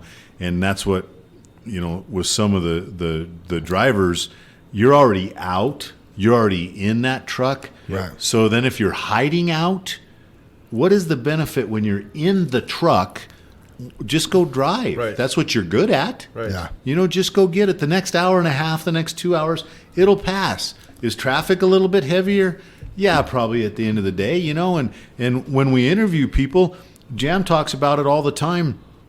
You know, that early load in the morning, which, you know, it'll disappear as we head into winter because it gets dark and it's cold out. But maybe there's that later load at the end of the day if we're hauling salt. But those two loads are one of those loads, or anywhere, Jam, you spit it out, $10,000 to $13,000 more a year. Yeah. Right. A year. You know, and a lot of the stuff is, you know, and you know, if you're up at Fry's and you whatever you're doing at 2:00, you know, so you miss that next one, but you were still out there an hour and a half when all you would have really been out there was maybe two. Right. And made $13,000 more or $10,000 more. It just Right. the little bit of mindset, and you know, both of you kind of, you ask, is it trust? You said you didn't think it would be. Is trust? Is it a little bit of trust, or is it a little bit of education that this is the way it's always worked before, but it really can work this way? Right. You know, Yeah. is that trust, or is that knowledge, or giving into it? You know, Or do you just not want to work that late? I don't know, Jim. I don't know. Like for me, it's, I mean, if you just keep going, like I've seen it to where, you know, drivers will be parked here, you get in, they're already loaded, you get in, load, haul ass, sorry. you haul ass. You haul ass. Well, you Okay. haul ass. We don't haul ass here. Linda, Yeah. Linda already cursed. Yeah. Okay. But yeah, you get down, you know, you get to where you're going and you're already unloaded, done for the day before the other Right. driver came down the mountain. So I don't Right. understand why you're waiting. Right. What are you waiting for? Like, I don't understand. It blows our mind, Ryan. It Yeah, does. it's So, a tough. but it's a thing. It's a thing that we contend with every day. I just would love to solve that problem, you know. So, speaking about go-getters and that early load, right? Thank you to all the drivers that do go get an early fry load. We just need to clarify. You need to check with dispatch where that early load needs to go. Don't just pick up I'm going to use West specifically because it's back-to-back days. We've had early fry loads going into West. That's just not something that we do. Maybe we could do it, but we got to clear it with dispatch. Typically, it's going to be Plant 2 or Plant 12 that really needs that material. We love that you're getting that early load for you and for us. We just need you to bring it to the right place. And not early in the morning, whether, you know, West is pretty, it is closer, but, you know, 2 or 12, just check with dispatch, even the night before. You could just say, I'm grabbing an early one where you want it, you know. Yeah, and correct me if I'm wrong, Linda. Is not the West Plant's loader broke down? Don't they have a little bitty replacement today? They called and said that that's what had happened. They do have an itty bitty replacement for the loader. And this morning, very first thing, when they brought it over from La Pan, they didn't leave the key. Oh, so yeah, bummer. So they had a double whammy kind of. They're in a smaller, they have a smaller piece of equipment, and then they couldn't use it at all until they got the key over there. So, it did. But there's the reason. It has nothing to do with the West plant, or obviously maybe they're lower on. Well, and the yardage. West wants to keep their piles a little bit leaner because they've got truly a lake right in front of the sand and the rock. It's, See all the I mean, rain it's we got a got? current even in it. Yeah. You know, when the loader goes through there, it's just like a current, like you're going down the river, you know? So that's part of it too. So we need to keep them stocked, but not so crazy that they don't want all their material just soaking in the pond that they have there. I'm not sure why they haven't done anything to drain that pond, but I'm sure they've got their things too. Sure, and we can talk about that a little more. That'll come up, but we are blessed to have Brandon as a customer that Yes. lets us bring loads that they really haven't ordered. But on the other hand, we just can't continue to bring them loads they didn't order. Right. So that's a working relationship. That's a partnership. Right. And that's what we all have to keep in mind too. You Yep. know, it's good for your piece of the pie, but it's not good for everybody's piece of the pie. Right. Yep. Yep. It's just a communication piece. So we're not Yeah. telling you you can't get them. We just need you to bring them where they need to go. Right. So thanks. But Yeah, we there'll do. be a point we're begging for them. Please go get them. Right. Yep. Let's see. I'm going to back up a little bit before I turn it over to you, Jim. Does Ryan have any? Did you get through all of your stuff? As for Oh, sorry. I think we. She picks on me. I know. I'm sorry. I'm a control freak. Sorry. I just wanted to tell two stories. They may seem silly to you, but you've probably heard me talking about Red Silo Coffee quite a bit. That's my new coffee of choice. They're a local company out in Nevada. Anyway, I met the lady that owns it at church last weekend or the weekend before, and she started talking about her mission because the people that work there, they're transient. Nobody's going to be, well, most people wouldn't be a barista for the whole life. Am I saying that right? Barista? Not their goal. Barista. Right. Yeah, barista. Most of the people she hires is high school and college students, and they're not going to be a 5-year or 10-year or 20-year. They're not going to be Super Dave and be there for 30 years. You know what I mean? Right. So it's a transient position, but one of her missions is to pour into the people that work there for when that they leave, they remember the experience working for Red Silo, and they carry it with them throughout their lives. So I thought that was pretty cool. Instead of, I don't know what Starbucks does for their new people. I think I'm not going to get political, but they may ship them out of state to have a medical procedure. I don't know if that's them or not, but Anyway, I thought that was really cool. That was a business that caught my eye. I love their coffee, and then to hear that, what their culture is, that just made me happy because when I go somewhere, I compare everybody to JFW's culture. Yeah. I told the story about we were in Costco the other day, and my wife asked somebody where something was, and they answered her while they were walking away, and it made me angry. Yeah. I'm like, that's not what we would do at JFW. I compare everything. Right. Others, go ahead, Jim. But just to comment on what you're saying, how proud does that make me feel that there's a company that's taking their time in young people, not to send them away with that beaten puppy syndrome. Right. When they could chew, I'm sure there's a labor problem right now, but they could chew up and spit out people left and right because they're just high school and they're just college people. Right. And they're just baristas. Right. No, you're not just a barista. You're making possibly the best cup of coffee anybody is going to drink. Yeah. Right. And do it joyfully. I mean, you brought that up a couple weeks ago. I brought it up. How about the guy at Dairy Queen? Right. My Dairy Queen was good, but my service was better than my Dairy Queen. Which made it actually taste better. Even better, Ryan. You're absolutely right. Did I get a cherry on top? Nope, but I got it served like there was one. Yep. Yeah. To me, even if it tasted a little worse, I'd still be happier. I sure 'Cause wouldn't complain about it. I just hate getting bad service. Yeah. It just makes me feel like you wasted your time and your money. I've had problems at the doctor's. Wait an hour for your doctor visit for 10 minutes. Sorry I was running late. What if I was running an hour late? My appointment would be canceled. I've had problems at grocery stores or wherever, and I'm not super high maintenance either. I want JFW service. You know what I mean? Yeah. The other thing that happened is, so every once in a while I'll hurt my back in the gym, and I've actually figured out why, and I'm working on things to correct that. A couple of muscular imbalances and stuff like that. But anyway, I was seeing a chiropractor for... Can I interrupt you, Jim? I am so stupid, I think. So how do you spell churro? Churro? C-H-U-R-O... Euro. For some reason, when I looked at that earlier, I thought it was churro story, and I had food in my head, and I'm thinking you're gonna tell a story about churros, and it's your chiropractor story, which is Chiro. which is great, Jim. So yeah, I'm with you. I'm moving along. It's okay, So Jim. I read that's who you work for. That's I'm just letting you know that. So, That's the JFWA right there. so please Churros and continue. Coke. So anyway, I used to have this sports doc I would see, and COVID killed his business because he worked a lot of events for like rugby and triathlons, and once all that events got canceled, his practice kind of went away. So I don't know why I didn't ask him for a referral earlier, but anyway, I started seeing this other guy in South Denver, and it was all, and he would do a pretty good job. He was nice enough, but 2 times I was there, he told me, I'm going to call you by the end of tomorrow night, let's say, and check on you. And he never has, right? And I don't really care. If I left the office and he never checked on me, I don't care. But don't tell me you're going to check on me, and then you don't. It just, the first time I kind of was like, he didn't check on me, but whatever, he's probably busy.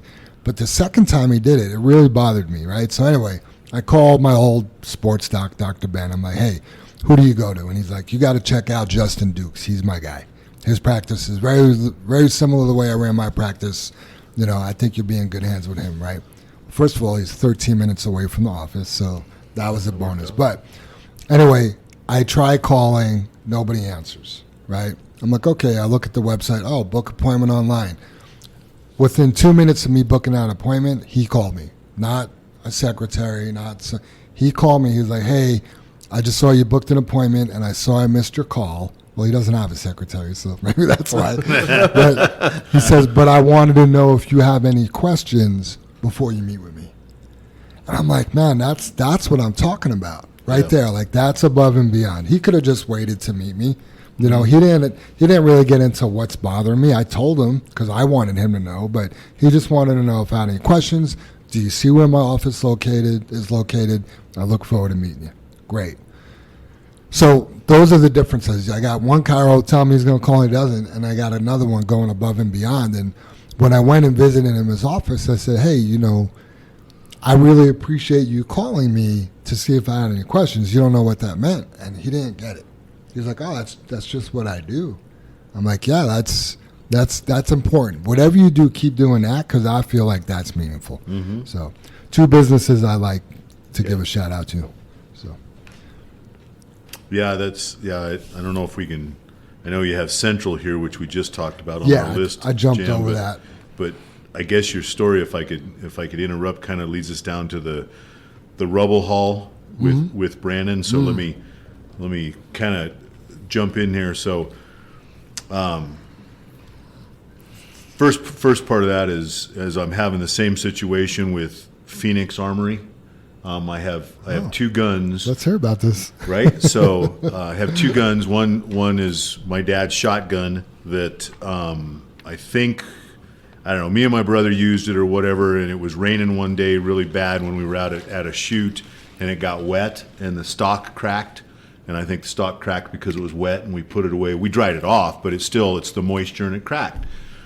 And then we have an older 308 that it's a lever action, and the stock cracked up by where the lever's at. And I ran across this Phoenix Armory up in Berthoud and went by their facility, and they gave me just quite the tour, Jam.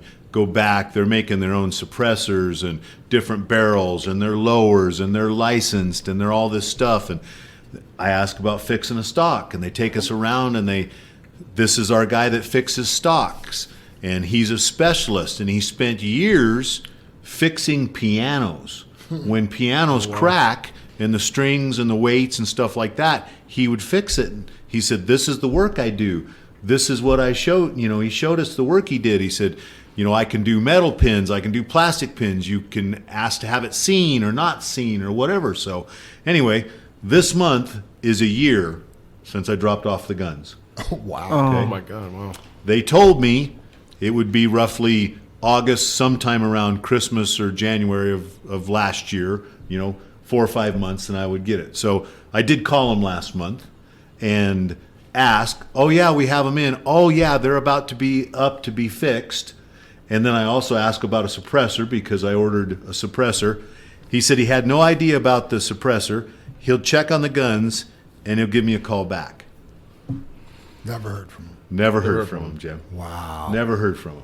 Wow. And that's, and I understand the process to replace a stock. It's an heirloom and the not a year. I get that, but the intricacy, and please do a good job. I don't care how long I have to wait if it's kick ass, basically. And communicate. Right? And communicate, So I guess that story, your story about what needs to be done, and I'll talk about. Everybody has to recognize I had a really good conversation with Dennis Viscara. Can I stop you real quick? Yeah. If you want to get a suppressor, now's the time to do it because the ATF is accepting e-files. You could have one in about 30 days. Really? Yeah. So really? it's Well, on maybe the- I have to go to the guys down south, Jim? You can go to them. You just got to go to a kiosk. It's Silencer Co. kiosk. You go to a kiosk. You do all your paperwork there. You do your fingerprints right on the kiosk. You got to buy the suppressor. You'll pay for it up front, but it's like 30 days. Mine's still in jail. I'm probably 9 or 10 months in it. I'm not going to cancel that to do it the e-file way, but yeah, you should look into it. Yeah, since I don't have one. Now's the time. Yeah, now's the time because they could change that. Yeah, at any absolutely. time. I should do that. Yeah, absolutely. So everybody has to recognize that Meyer's got a couple rubble trucks hauling rubble out of Brandon yards and stuff like that. So if I can gently describe the situation without being biased in any direction, is we were in the heat of it a few weeks ago trying to get all the night pours done and trying to keep up with the hauling sand and gravel. And in the years past, Brandon has kind of expressed, we've kind of expressed, when your back's against the wall, you don't have to haul rubble, okay? We need to make sure the plants don't run out of sand and gravel. The rubble is a byproduct. It can build up, stuff like that.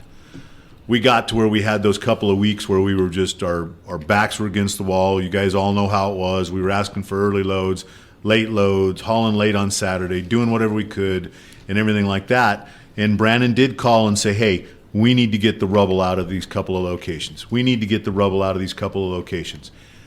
We expressed to him, hey, our back's against the wall. We're trying to get you sand and gravel.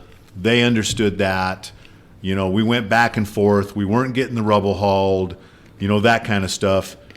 They did call and say, hey, we're going to add a couple trucks. We need to get the rubble out of there. We said, okay. And because we needed the help. We weren't doing that, okay? It ended up that they hired the people permanently, okay? And you can look at it a lot of different ways, so I hope everybody's really paying attention at this point. Is Brandon asked us to do something, you guys, and we didn't do it, okay? No matter how you look at it, they asked us to do something. That's what JFW prides itself on.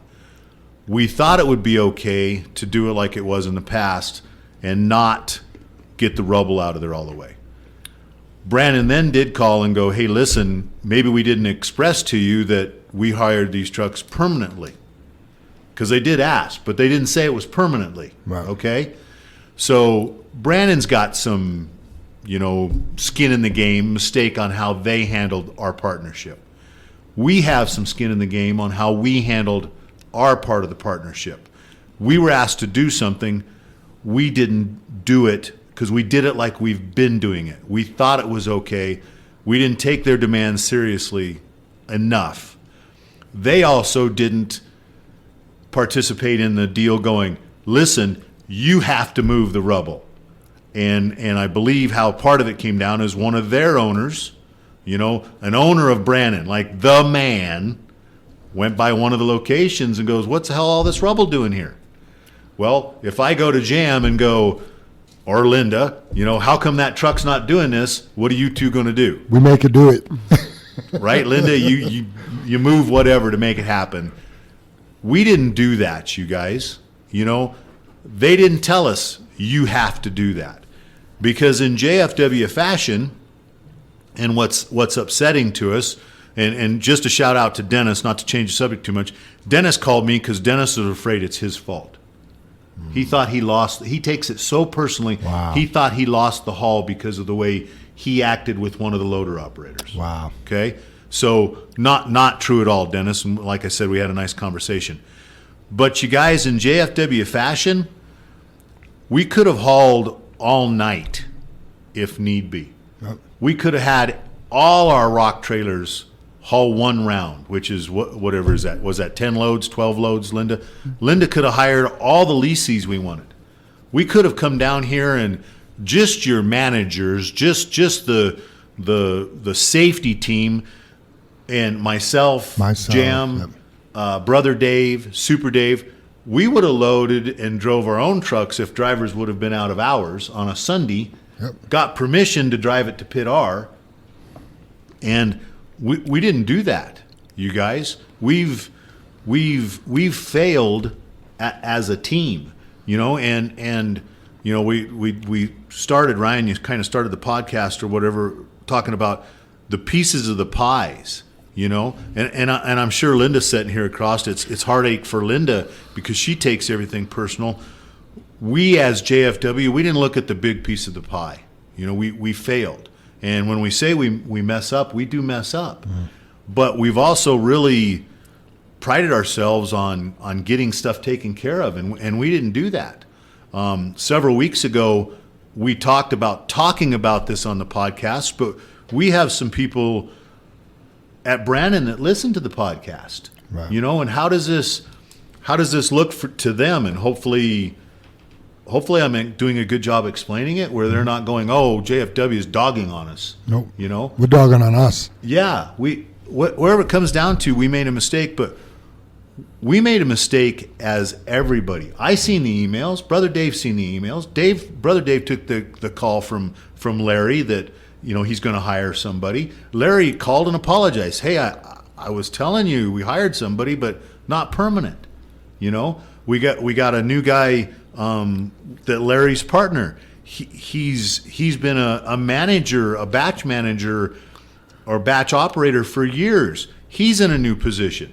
His bosses are coming down on him. He's doing everything he can do to fix the situation. So, if that, and also Dennis asked, is it the way I handled the loader operator for loading me with too big of stuff? Not in this situation, but does that add to the pile Right. of how we treated that loader operator? When here you guys go, I'm going to call a spade, a heart a heart. When you're an hourly rubble hauler and you normally get 6 loads, but you haul 4 loads of rubble in the same time you would have hauled 6 loads of sand, what are we doing? How does that look? And would that have helped us keep the pile down Right. when we were busy? Right. And you asked it last week, Jam. We've asked it in our meetings. How do we get to people to buy in, Ryan, to look at the big piece of the pie? Right? Right. Because we all didn't look at the big piece of the pie. That guy that I'm only going to haul 4 loads of rubble today because I'm hourly, he's not looking at the same piece of pie we are. Nope. And we blew it. Nope. And I know I just said that we have people from Brandon listening. They blew it also. But not really, I conveyed to Jason, not his job to do this, but I told Jason, I said, "Jason, all I really wished was a phone call going, Jim, you got one choice. Brother Dave, you got one choice. I want my rubble the F out." Right. But does he need to make that call? You shouldn't have to. No. We need to. But I wanted that. I wanted him to. Right. Because we would have moved mountains of rubble. Right. to get I mean, at the end of the day, to me, it boils down. We're not going to be perfect, but we got to give 100% all the time. Yeah. You know, we can't give people an opportunity to capitalize on our mistakes. You know what I mean? If we did things a little bit differently, we would still have that. You know, and that boils down from A to Z. It boils down to the driver, to dispatch, to me, to you and Dave. You know, as a team and a company, it was all our faults. But if that opportunity wasn't presented, we would have still had the hole. Absolutely, Jam. And I got to throw out there for a disclaimer too, Jam. There's not one of you Rubble drivers right now that can say a word to Brandon. You can't say it to the loader operator. No. You can't say, hey, I lost this because of you. You guys didn't tell us you needed it out. You can't say it to a plant operator. You can't, all the end dumps. Yeah. Can't say a word to anybody because it's nobody's fault but everybody's fault. Yep. We didn't do our job. Yeah, we didn't do our job, Ryan. Yeah, so when we're pushing, when we ask you to go get that last load, when we ask you to not bring material to a plant that you didn't ask about, when we ask you to double, triple check your dispatch to make sure you're hauling the right stuff to the right place, there's reasons for that. We don't like giving people, it was explained to me this morning, I didn't think I was going to get shit for that. You're not getting shit. We just need to do our jobs the right way. You know, we need to do it the JFW way, and we need to do it as perfect as possible. Are mistakes going to be made? Yes. But if it's a will problem, you just didn't want to do it the right way, that's where we run into trouble. Sure. And I think I want to mention this too because I'm just trying to clarify it so the feeling is out there is, you know, Jam just told you the story about his old chiropractor. He talked about the person at Red Silo. No, Sam's Club not Sam's. Oh, Costco, yeah. Costco that ignores you, you know, and here's where it's frustrating you guys and we're asking for that extra load is, you know, I just told you about the guns I'm having repaired. That's bad service, okay? We pulled the numbers, and I believe for June, right, Linda, it happened in June. Mm-hmm. We pulled the numbers, you guys. We went from making these numbers up, but they're huge like this. So like April and May, we moved, I don't know, 8,000 tons, you know, in those couple of months. 5,000, then 8,000 or something like that. We looked the numbers up in June. We moved like 18,000 or 20,000 tons of material. We basically doubled the month before. But we didn't get your rubble out. Right. You know, but then you're looking at, so we didn't give them bad service. And we had a meeting with them. We got punished a little bit for giving them good service. Right. Which sucks, but we didn't solve here's the problem, and we didn't solve it. Right. So it's deeper than your piece of the pie, and it's deeper than, you know, we didn't put the shopping cart away. We left it out in the yard because we're coming back. Right. I'm coming back tomorrow to get the shopping cart. It's okay. All of them. Yeah, all of them. If you're okay with it, it's going to be there a while. Right. Just don't get upset. Right. Well, no, they needed it put back that night to serve their customer the next day. Yeah. We didn't do that. So anyway, Dennis, thank you for calling and discussing it with me. Everybody out there, I hope you understand the story. I hope that it's nobody's fault. And right now we're in the mood, the whole bit. We will get that back. Yep. There is nothing we won't do to get that back. And our people at Brannon know we will do everything we can to get that back. Yep. So that's where I want to leave it. Hopefully that's all I got to say about that. I don't know the Forrest Gump thing. All right, Forrest. Move on, Jam. Let's move on to Yard 23. Any updates? Oh man, Jam, I just got done. He needs a breath. By the way, you wrote the next 3 items on the outline. So. Shit. Whoops. Yeah, so Yard 23, I mentioned it earlier. Thank you guys all for the move. Ryan mentioned guys came from over here at this yard to help us transfer people back and forth. Everybody was happy. I know it's all new, and usually new stuff sucks, you guys. I mean, if it's all fancy and brand new, that's exciting. There's nothing over there new and brand new and fancy. We took somebody's job or somebody's family's business over that they removed their business, they passed it on to a new family, which is us, and we have to start at the bottom and build it up. And that's what we're after doing. The shop's kind of a mess, but we've got that fixed up where we can service you guys. The scale house and the scale are really nice. The scale is really nice. I think Dave said you used it last Saturday 3 or 4 times on Coors. Yeah. Being able to read the scoreboard and stuff like that. Those are good stuff, and I want to touch on the scale. So as we were loading people up to leave, lots of guys in their personal cars, and even my own dad did it. We drove across the scale like sideways, and Linda's been a scale operator for years. Absolute no-no, you guys. And we didn't go out and yell at a bunch of people, don't drive on the scale sideways, because that takes the platform that it sets on, the weights, the Load cells. The load cells, thank you, Linda, and it moves them sideways. They're meant to go back and forth lengthwise to weigh something. So all the west trucks right now, even the east guys that'll go over there, we're going to do a lot of salt out of there. You'll see there's cones down the side to stop us from going across the scale sideways.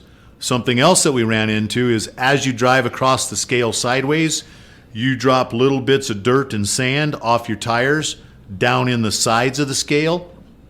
Scooby has already been in there with the frogs, and in the darkness, luckily there was no snakes, and he washed all the load cells off with the hose and stuff, Linda, to make sure they're working. We've had it inspected. They said the scale was in great shape, so that was awesome to hear. So please, you guys, pull on the scale directly.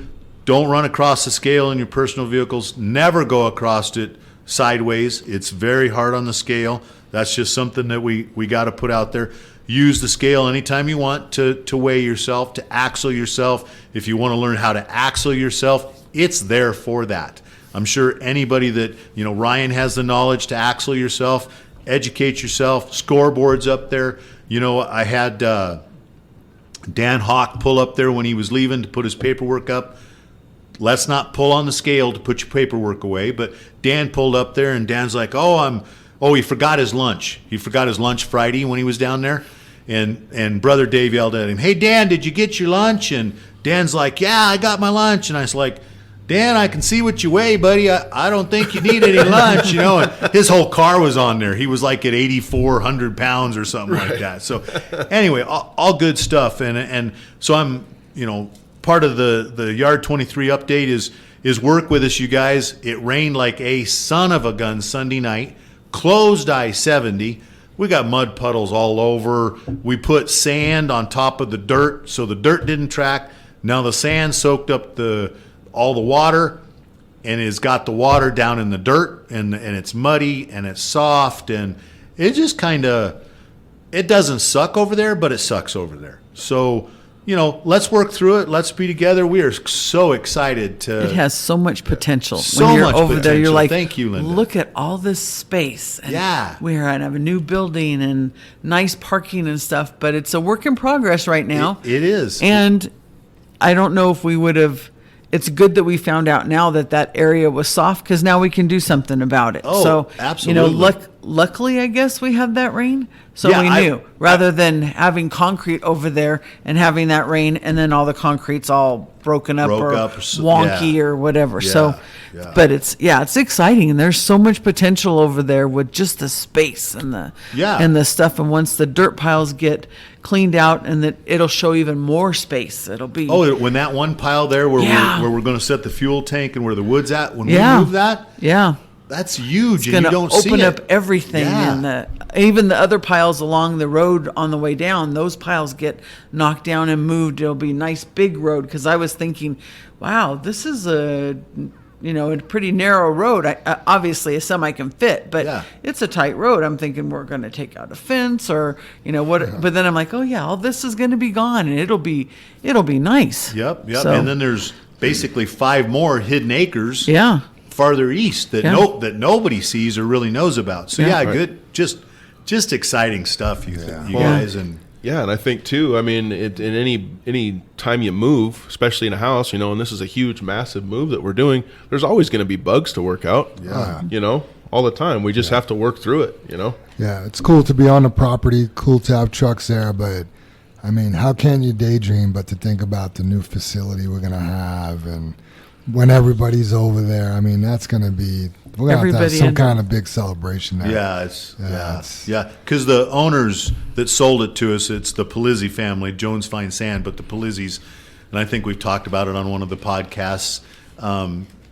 They want to be invited to the new building. They should be. That'll be Right? fun. Oh, Yeah, it'll be absolutely, fun. Linda. Go pick them up in a JFW truck. Yeah, Dad can go get them. We shuttled everybody around. So yeah, we're so excited. And when we talk about being here 5 years, 1 year, and we're telling you 2 years is our vision to have a building, or break ground, that'll go by so fast. It's going to take so long and go so quickly. Yeah. It just we can't get enough done in 2 years to make that happen. And the fuel, we've had it scheduled. Unless the crane or something happens, we pick up the fuel tank Monday morning between 7 and 8.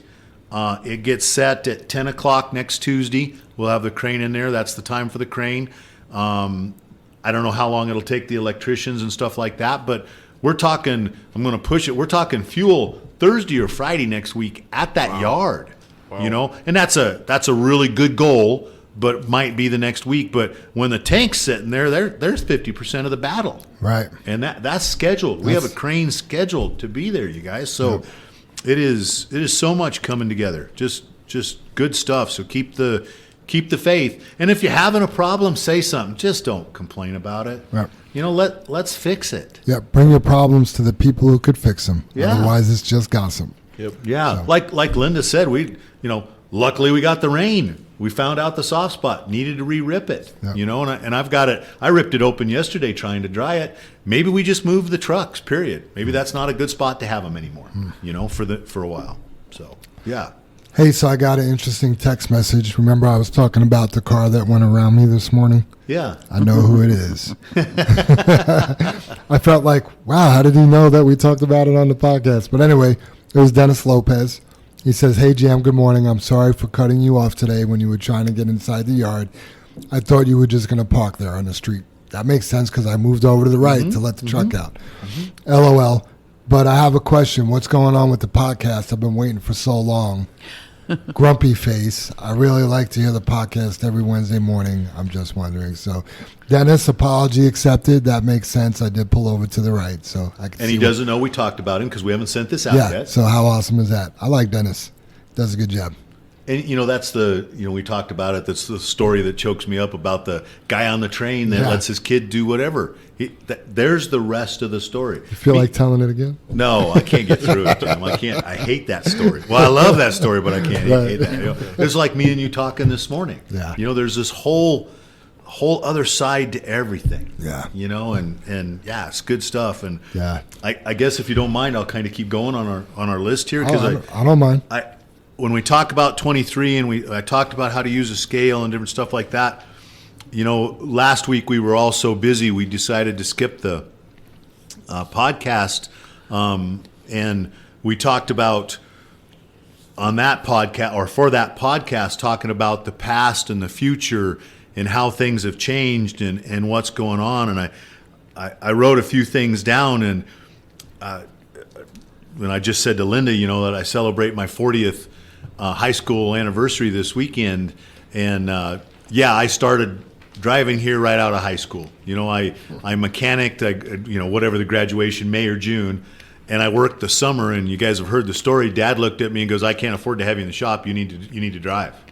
And I'm like, what? I need to do what? And so I wasn't making any money. I was just a drag on the company, and I need to go do something. I need to produce, right? So put me with a trainer, or a trainer, if you wanted to call him that. Don Creason is his name. and the guy was best truck driver I probably know. Rates up there with Russ Murphy is somebody who's as smooth as him, and Rod, one of the other guys, and never missed a gear. And at that time, you guys, that's a 5 and a 4 twin sticks. Our crap was old and wore out. You could take the Brownie and slide it between the shift bars and get it stuck. And Don, I never seen him miss a gear. He never got the Brownie stuck. He never did any of that stuff. But you know what? Don was the worst trainer I've ever been with, because he just sat over there and expected me to drive. Like, I was 18 and my dad showed me how to drive and how to shift, and Right. he couldn't tell you, oh, I shift at this RPM, or I don't round the Brownie, I move it over here in this pattern, or this is what the Johnny bar is for, nothing. He didn't explain nothing, he didn't know nothing, but he was good. So I had to figure it out all by myself. Yeah. You guys, it was like, oh my God, I was underneath the truck with a bar, unsticking the Brownie. And so from there to now, unsticking the Brownie, which we have automatics. Nobody has Right. to deal with that. Right. Right? That's amazing, you guys. And I know I'm talking about old school, I have down here Dayton wheels to Bud wheels. My grandpa used to have me take his wheel. He had Dayton wheels on the truck. And for you old school guys, or even the new school guys that have heard it, Chicago Wobblers, okay? Yep. Dayton wheels are from back east on the old Max and stuff like that. The wobbler part about that is if you didn't tighten the wheel evenly on each bolt, it wobbled. Yeah. And you followed an old tandem, and the tires are like, blah, blah, blah, blah, blah, blah, they're wobbling all over the place. Looked like some drunk put them on. And my grandpa would make me put the tires on. You set a pop can at the bottom of the tire, and you spin the tire.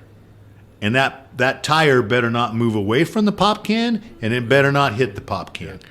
And you tighten each bolt Yeah. until you had the thing. It was even. His tires were looking good, or I didn't get my dollar for changing his tire. Right. So, and then I think about the tire. They were tubed tires, you guys.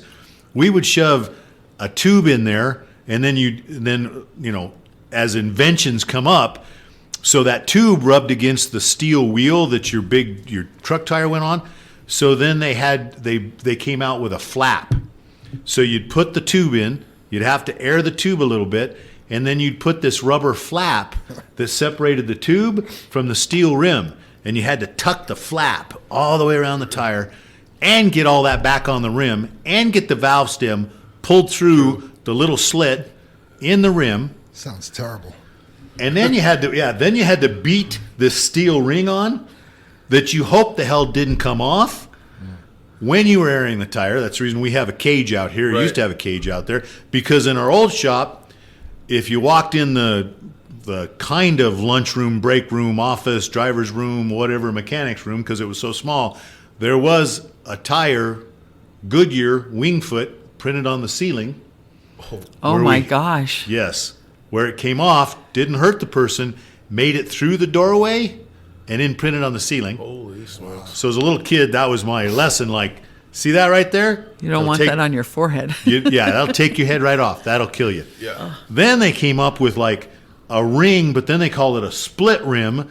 So then they thought that it would be really good for the ring that you put on to put a lock ring around the inside of that one. So anyway, now we have Bud wheels, we have tubeless tires, the valve stems locked in the rim, and we've done an amazing job.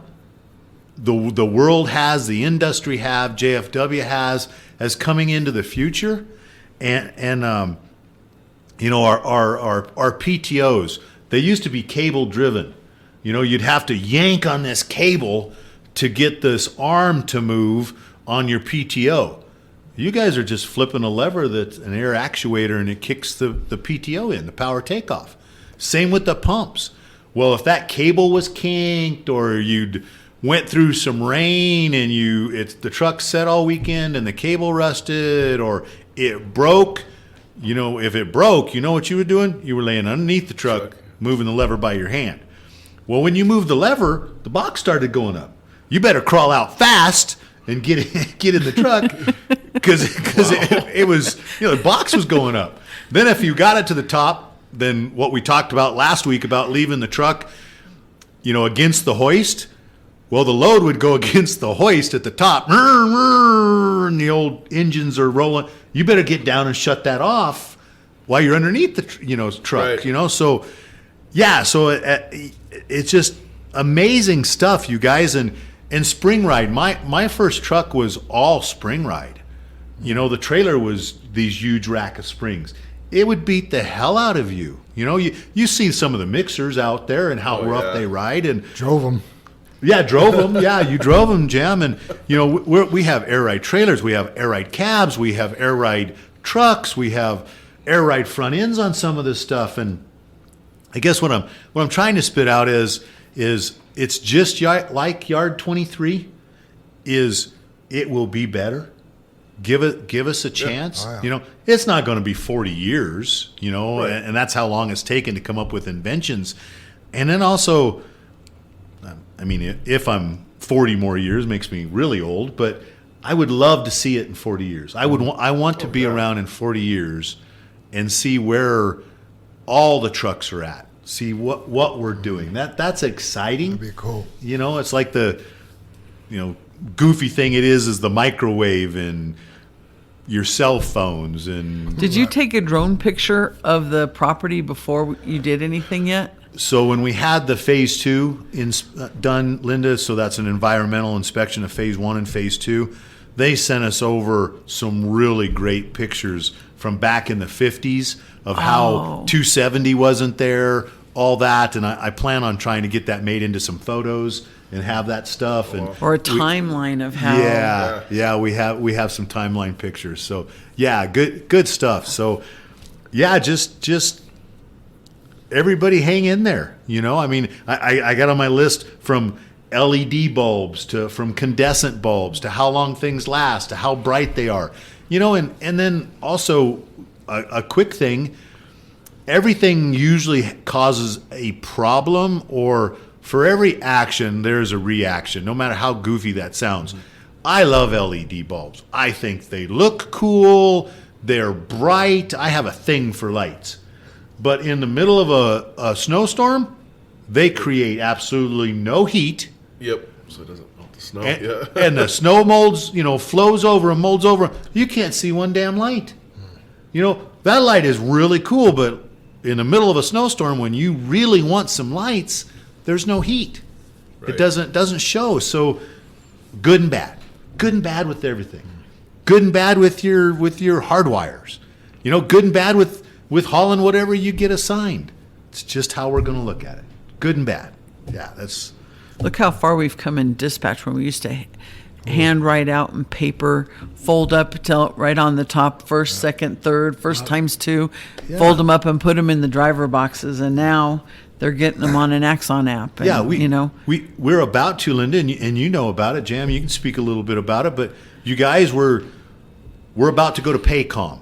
Okay, it's and I talked about it on one of the other podcasts. It's a HR-based platform that should give you guys as employees, drivers, mechanics, wash bay, even myself, so much power on how to ask for a day off, how my check looks. I mean, Ryan, when you talked about you go over your paycheck when you get it, this will send out your paycheck before you get your paycheck, and you can approve it.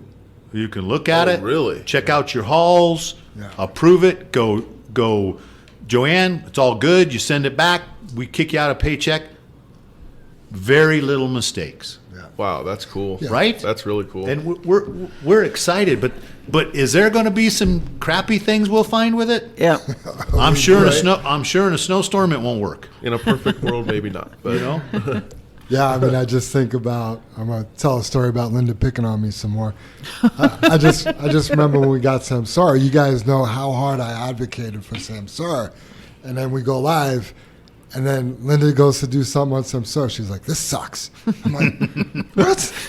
I wasn't picking on you. No, I know you're not picking on me. But my point is, yeah, we figure out things later. Yeah. And then we got to manipulate the system to work for us. I think Yeah. Samsara is great for the AI and the training and everything else. I still think it's not the best for the dispatch part of it and looking at it like that. But it works. I mean, it does. Yeah. We just needed to learn it better and go from there. But I think Samsara is a better Yeah, for it's- JFW for sure. Yeah, it's got some pros for sure. Yeah.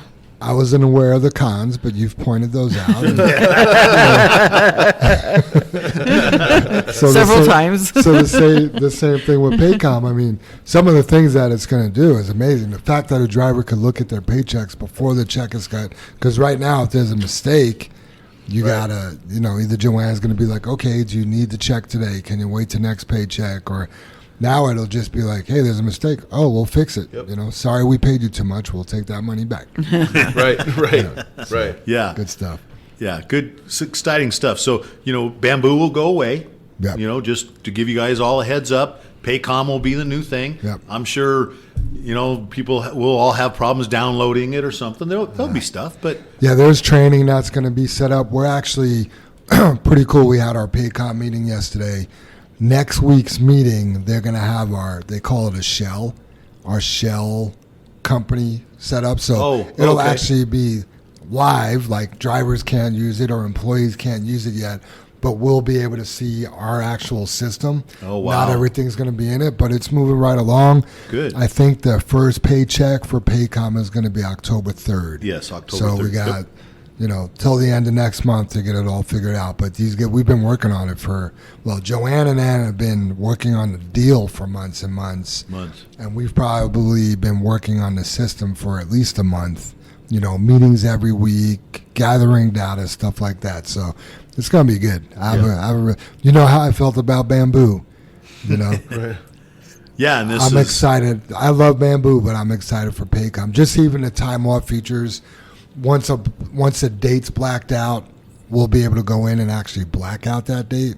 You won't be able to request it. Okay, so then you'll know beforehand. beforehand. Yeah, exactly. Cut all that out, Ryan. Yeah. Right? Well, so if you could then, if you have an emergency or something like that, come talk to us. But it's not going to be, I'm just requesting it anyway.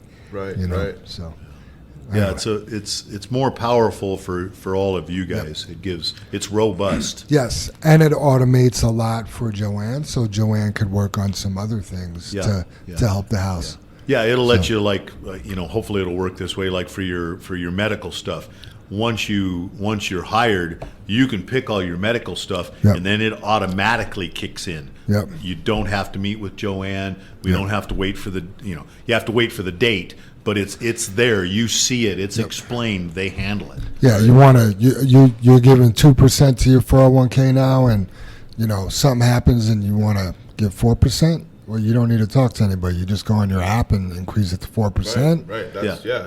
And then It's Paycom. more interactive. Yeah, that's Yeah, great. yeah. You want to change and I mean there will be periods, but you want to change your deductions. You can Yep. go in and change your paycheck, and it'll show you what those it'll do. deductions do as you change them. Yep.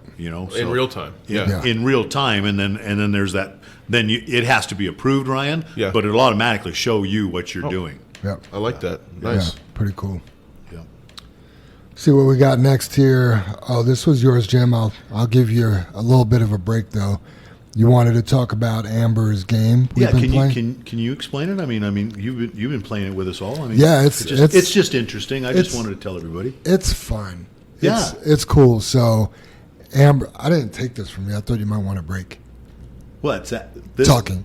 Oh, I thought you might want a break. No, take it. Okay. I want a break. So anyway, Amber has this game, and it's a box, and a box is, I think it's called Angel Cards, if I'm not mistaken. Linda gets to play too. So anyway, every morning Amber comes to us, and you pick a word out of this box, and you have to practice that word for the rest of the day. So there's words like, I know, Jim, you got grace one day. Mm-hmm. Yesterday I got education, so I was trying to learn some new things. Linda, what's been some of Mine your... was patience yesterday. Ooh, I hope I That don't was a get good that one. right. I had beauty. I had compassion. Randy's had some funny ones. Yeah. Well, I can't Like- think of him now. like Yeah. kindness, Yeah. you know what I mean, or something like that. And it's a word we all put it up on our computers or tape it somewhere or something. And you gotta focus on that word for the day. And they're all good words, you know. So I've been enjoying it. It's something fun, I think, for the office. I think They get it's, worked into emails sometimes. Oh, on, yeah. You know, doing a spin on your word. You know, that was a beautiful thing you said because my word is beauty. beautiful, right? Yeah, or did- appreciation. Yeah. You know, Yeah, or- is that what Brother Correct. Dave got? Was appreciation or gracious? Because Amber was kind of tying up the copy machine, and Dave came up and goes, "Oh, I'm glad I have the patience Yeah, to wait something on like you that, yeah. to get that done." So yeah, it's been fun. I'm glad she brought that to the table. Yeah, it was. So- It's kind of more of a shout out for Amber. I Yeah. appreciated the. It's been fun. Yeah. You know? Yeah, Amber's been fun. I think she's been a good asset to the Yeah, JFW agree. family. She brings a lot of stuff. She does everything joyfully. She's got a good attitude. So, you know, she's actually going to be taking over the next. Well, we're going to do the next 511 order together, the anniversary shirts. Oh, okay. But she's taking that off my hands because that's pretty time consuming for me, and it's going to be pretty time consuming for her too. But I just need to make a little room. So, you know, I think she's perfect for all those things, and she probably could do a lot more than she's doing. You know, I think she's highly qualified. Yeah, yeah, and I think, I mean, not. Hope this doesn't sound bad, but she was an ADCOM, Adams County dispatcher. Yeah. And that was a very high stress job for her. Yeah. And I think she, you know, and she did it for what, 10 years, 13? I'm not sure. Quite a long time. Anyway, she wanted to step back from that. It was stressful. I think it was you know, if I'm not putting words in her mouth, I think it was affecting her health a little bit, her mental health and stuff like that. And I can't imagine taking those calls for years like that and the stress. And so she has so much depth, but you know, doesn't want to get too crazy, too you know? deep. We're Yeah, just- because she needs a break. Right. You know, needs to recover and concentrate on herself. Yeah. Yeah. Absolutely. Any more word on the cement shortage, or do you have that listed here? I think you covered it, didn't you, Linda? I mean, it sucks right now. Yeah. Yeah. And I tried to ask Larry and Mike, you know, if there was, you know, anything that's going on, and they don't know. They're, you know, hearing from their suppliers on that the suppliers are trying to get it out there as quickly as they can, and, you know, rail carring stuff, and it's getting gobbled up so quickly. Here locally, that's why we're having to go out so far, because they rail car it in from Pueblo or from Laramie, and they just can't get. I don't know if it's a railroad issue. I'm not really sure where the issue is on that, but Yeah, there's a there's lot of an issue. problems in the world right now. Yeah, Yeah. You know, and that's something I think about all the time. Like, how fortunate are we to be with a stable company that's been through things like this before? That's a topic of discussion. You know, where Right. Yeah, I wanted to mention that earlier. When you talk about the cement shortage, it scares me that, oh, what if we run out of work? What if they run out of cement? Hopefully that won't happen, that they'll run out of cement. But the thing is obviously there's a lot of jobs not being completed. Some of those jobs might go away, like we're just going to put that off for a year. Right. But the sidewalk being repaired, your whatever it might be, the driveway, the stuff like that still has to be done. Right. So if you're looking at it, we're just prolonged. There's just this backlog of work that's just adding up and adding up and adding up that we got to go get done. Brandon will go get it done, and it could be, it could be winter work that was supposed to be done this summer that you're blanketing it now because you got to get it done, or you're taking the big heaters, you're heating the ground to pull the frost out of, and it's going to get done, you guys. So it's not depressing. It's just not helpful for how we've been running the business. Well, and I think they also might be innovating. I know that Dave's wife, Janet, had some time back saying that they were trying to look into synthetic stuff and changing their chemistries and Right. doing Yeah. alternate sources and trying new innovations and stuff. So, I mean, maybe 20 years from now, people will be like, why did you use cement? Right. They'll be like, why? That was really still, we've used cement for 100 years, and maybe there's something innovative that comes out of this that, right. we have to use something else that's, Yep. who knows? Some inventors out there ready to have the solution to the Right. cement shortage. Or it might be out there already and they don't know it could be used this way. You know, Yeah. like, Biden won't tell anybody. Yeah, you think it just makes me think of the medical breakthroughs, you know, trying Right. to cure cancer or a pacemaker or, you know, stuff like that, because there's such a need for that stuff. Well, this is when the need shows up, Yeah. you know, so hopefully Absolutely. get that done. All right, questions from the audience. Chili Dog. If you don't know who Chili Dog is, that's Aladdin. And if you don't know who Aladdin is, that's Alan Martinez that drives 0096. I love how these guys get more. Well, it happened to you. It happened to me. I love how people get more than one handle. So he wanted to ask if there's going to be a gym at Yard 23. And I said that's been brought up. I think Joanne might have brought that up. I don't have the answer to that. You know, maybe there would be. maybe it'll be on the wish list. If it's at all in my power and Brother Dave's, yeah, Jim. Nice. I mean, really, I want to pick out all the equipment. I mean, I seen that question and I thought about it, you know, and I know you enjoy going to the gym, Jim, but you also get to leave here for a little bit and get away, and I'm thinking, you know, yeah, I want to have a gym here. I would work out here, but also, do you want to be here that much?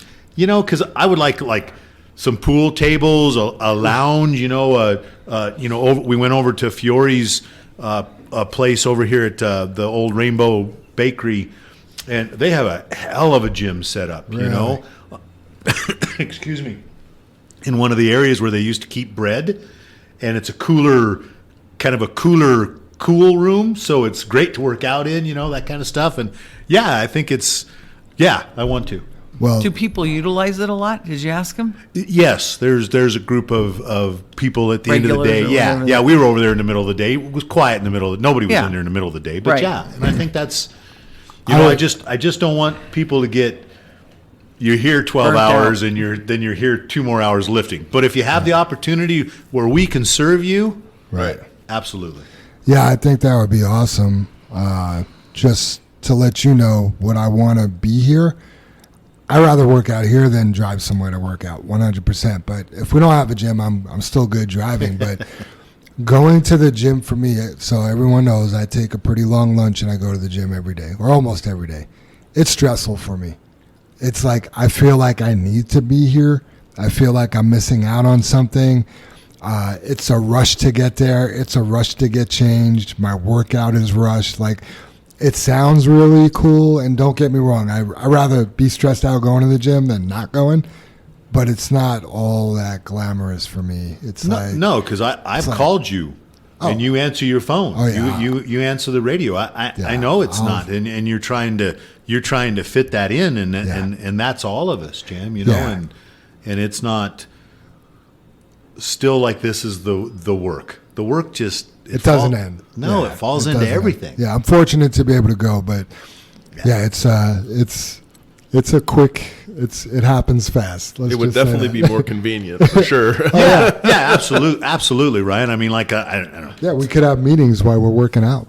Yeah, know, yeah. You just like, you know. hey, Are you done with your third set? Nope. Oh, that's funny. So, and then Ryan, you had a question from the audience, but it's a question from Ryan since he's not in the audience. But I have a question before your question. Okay. Since we started touching on CB handles, so you started out as probably Ryan, and then you got called Big Hungry. Yes. How did Big Hungry come about?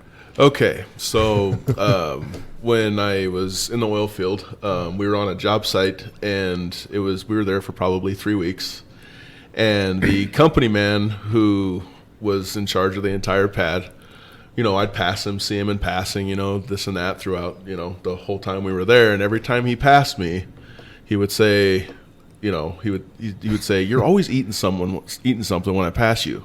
I'm going to call you Big Hungry." I like it. I like it. That's great. It's fitting for sure. And then how did that morph into Big Empty? I know the answer, but you can tell that. Yeah. So I let's just say I ran out of fuel. I'm going to just cut and dry. I ran out of fuel. So let me ask you, when you ran out of fuel, did you top off the night before that morning? Yes, I did. Okay. He did. Yeah. Yes.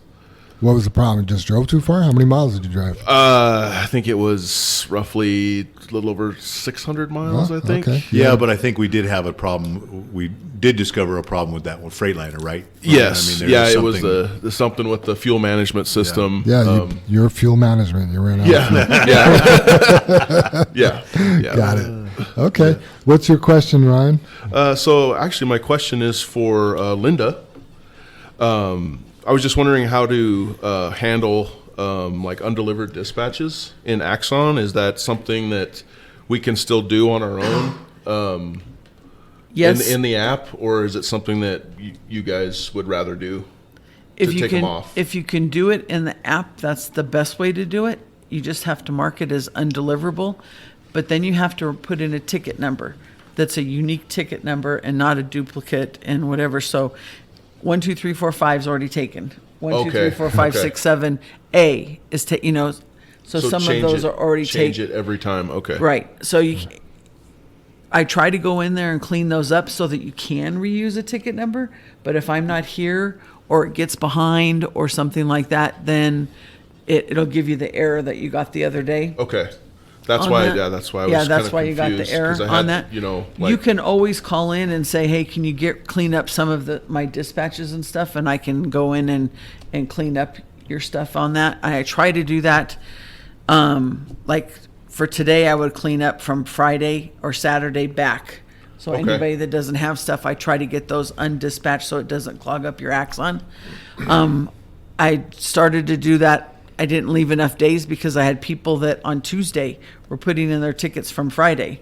And I had already Oh, yeah. taken out their Axons, and they're like, "Hey, can you send me over 5, whatever?" And I was like, "What?" Well, it's because I had already cleaned it out that Yeah, day, and they okay. hadn't put their tickets in. So there's a fine line. I don't want to take that out before everybody has an opportunity to put their stuff in. You should be putting in as you go, or at the very least at the end of every day, so that it all gets updated in the system and we can go from there. And then, like I said, if it's somebody who's little ADD and wants to have it out of their system, Yeah. they can call and say, "Hey, can you remove those out of there?" And Okay. it's, to be honest, going to be a lower priority. Right. So we're going to get tickets out, or we're going to get stuff done, and then I'll get to it. I usually keep a little list on my desk. And that's kind of to why I go. like doing it in the app. That Yeah. way, it's one less thing you guys have to deal Right. with as well. So. Yeah, yeah. Yeah, when they're using a unique ticket number, is it any combinations of letters and numbers It can be any combination. and so. any amount of digits? Yeah, there's probably a limit on the amount of digits, but I don't So know if you what just it went is. in your phone and you were just random, Yeah, if you just ran your fingers over the keyboard and stuff, that would You'd probably probably get it come go. up with a unique one, and it'll go away. Gotcha. On that. But I guess the odds are you could do that too if you went like straight across the line or something. But Okay. yeah, it's just because somebody has used it and it hasn't been deleted out of the system. We're in the beginning. We have stuff from the very beginning still in the system when we were testing it, and we have ticket number 1, 2, 3, 4 is still in there because I Okay. can't get it out. So there's stuff like that, but that's usually what happens on that. But if you mark it undeliverable, it should go away and leave your Axon. And if that doesn't happen, please give us a call and we'll get rid of it manually on our side. Okay. Same thing. I know some of the drivers have had issues with saying that they've put in their ticket number and the picture and it's not showing up, or it's not giving them a check mark. If you want to call in, I would say 9 times out of 10, it has been updated in the system, and I can verify that. To do that, just to see, we just pull up your tickets for the day, and I can say, which ticket are you looking for? And yep, it's here, and it's good. Okay. I have had an occasion where it's not. So if you're in question, call and see, because it's your pay and it's what JFW gets paid on too. Right. Okay. So, Very good. yep, good question. All right. Safety topic of the week. I heard some radio chatter this morning. I know, Jim, you almost jumped on the radio. They were talking about using your pinch valve while your trailer is coming down. There's a couple different parts to this. So, number one, if you're going to get out of your truck while your trailer is coming down, absolutely do not use your pinch valve. Pull your trailer brakes, right? I have a Linda. question. Can you explain to me what the pinch valve is so I can play? Yes. So we used to have this thing called a Johnny bar, a Johnson bar. That was this actually looked like a directional lever, like to turn your turn signals. It would move up and back, and when you pulled it towards you, it would engage your trailer brakes. That was called your Okay. Johnny bar. The new trucks, they don't have a Johnny bar. They have a pinch valve on the dashboard. It's called a pinch valve because you actually pinch it with your two fingers to engage your trailer brakes. Oh, okay. Okay, that's a good way if you were sitting at a red light, for example, and you took your truck out of neutral and you used your pinch valve. That's quicker or less effort, let's say, than using your actual trailer brakes. Okay, it's just Okay. easier. But what happens is while people's trailers are coming down, they might hit the pinch valve. Okay, jump out of their truck to sweep the tailgate off. The problem is your pinch valve or your Johnny bar, okay, may release. Yes. Okay, there's no lock on that. You know, if you have an animal or a child in there, they could bump it, or sometimes they may just release on their own. It's not the safest way to apply. You need, if you're going to use your pinch valve or a Johnny bar, your ass needs to be in that seat the whole time. So that's how some of the people get run over by their own trucks. Something similar to that could happen. Could Okay. very well be, right? Now, if you set your trailer brake, you pull your red knob, you keep your yellow one pushed in. Now your trailer brakes are set. That's evacuated the air out of those brake chambers. Those brakes aren't Not releasing. moving. Okay. Yeah, so that's a pretty safe way. I know I did hear guys are walking underneath their trailers, and that seems to be dangerous. However, we used to inspect our trailers with it up in there. So you would stand your trailer up, you'd sweep out, and then I remember being under there looking up. You're looking for cracks and, you know, things wrong with your trailer. Or checking brake stroke or Checking something. brake stroke, yeah. right, So going under there while it's coming down may not be the brightest idea, but also, you know, I don't know. I guess we'll say it's not the safest. Yeah, totally agree. I mean, if I could add my 2 cents, I think course. if you're in the middle of dumping, you know, and you're running the trailer up, and I don't know why anybody would want to walk underneath your trailer. There's, you know, at the minimum 25 tons above your head. Right. You know, and when you're talking about it, Jam, our trailers were empty. Right. That's when, you know, 99.9% of the time they weren't going, whatever might break wasn't going to break because there's no Right. weight on it. Right. It's up in the air empty. And like you said, Ryan, checking brake stroke, checking cracks, checking the gin poles, greasing it. If I didn't have to lay on my back and I could raise that front set of tandems in my face, Right. I would to check brake stroke or check the brakes. So I would be underneath the trailer. I think that's totally safe. I think once it's empty and it's coming down, I'm still not. I guess I understand the conversation that somebody would set their brakes, run underneath their trailer to like the back and sweep off. I guess if you're doing your pinch valve or your Johnny bar or your trolley valve or your Johnson bar or whatever you want to call it, and you're doing that, no. Bad idea. Bad idea. I think if the brakes are set and you would do that and you're empty, but let's not do it. Yeah, I don't understand the purpose. Like I see, set your trailer brakes, let your trailer come down. You want to save 30 seconds. You're sweeping your tailgate off as the trailer's coming down. I don't see the point of walking under it to get to the other side because you don't really need to do anything. Yeah, over I there. think I tried to think of a thing just like you're doing, Jam, and I thought, well, maybe if I pulled forward and I had my mud flat flip up on my tire as Right. I was dumping, maybe I would walk over to that side, flip it off, and then sweep. But Right. Not every time. no, Yeah. no, it just Okay. wouldn't be a thing. All right, so let's not do that. Yeah, You heard yeah, it but here. and I think a couple people were like upset about walking underneath the trailer. Yeah, when you're dumping, there's that. Let's not do that, you know. But I think if you see somebody out inspecting their trailer and it's in the air, I think that's okay with their brake set. Right. Right. Good Yes. point. Yeah. Okay. Well, Super Dave's not here, so we're gonna. Are we calling a high road hauling, Jim? Are you gonna call it a high road hauling? You know, Words of wisdom from Jim. There we go. Yeah, I was thinking of Super Dave, and I'm like, well, I almost said, well, in the memory of Super Dave, you know. No, but- that sounds like he's not coming back. Right? It sounded terrible, and I'm like, no, I can't. How can I do that? Where it's a tribute to Dave, An honor. an honor to try to fill his shoes. The problem is Super Dave usually will leave us one to read. he didn't. And he didn't. Then when he listens to this, he's going, I should have left you something, right? Because he's probably got one written up. Is the crazy thing. So yeah, if you don't mind, I'll jump in right quick. So I ran across something, you guys, and we talked about it this whole podcast. We talk about it every podcast. Right or wrong, good or bad. The big piece of the pie, little piece of pie. Put the shopping cart away. All that kind of thing. So life is two-sided. Everybody's pretty much got to agree with me, no matter what you do. And then what side do you want to pick? And each day we're going to be on both sides. It's just because we're human nature. So I ran across this. So these words each have. So the first one here, I'll just do it this way. So cry and joy have 3 letters. Are you going to cry or are you going to be joyful? That's the side here, okay? 4 letters, hate or love. Which side you going to be on? 5 letters, lying or the truth. Okay? 7. I added them up as I wrote them down, Jan. 7 letters, enemies or friends. Wow. Oh, wow. That's... Okay? 10 letters, negativity or positivity.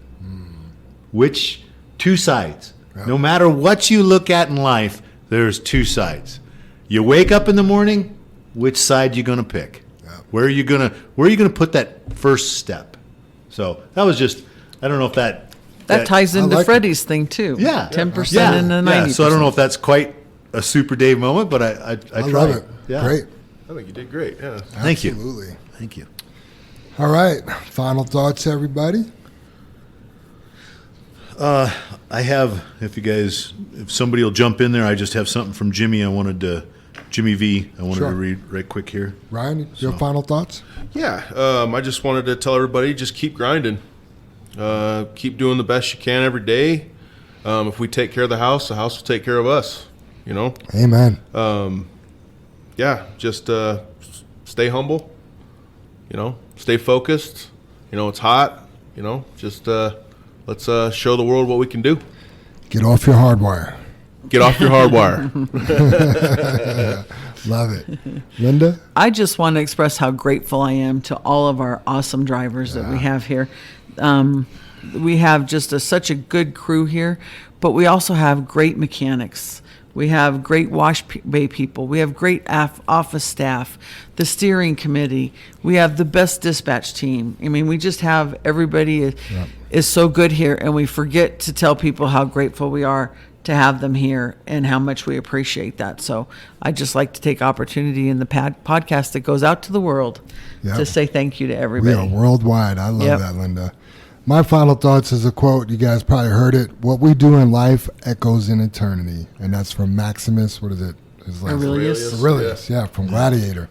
And that's so true. Like, we talk about legacy and stuff like that. And Linda, you're so proud to be here. And I'm so proud to be part of a company. Like, the whole Yard 23 thing going on, like, all this stuff is going to echo for a really long time. And it matters.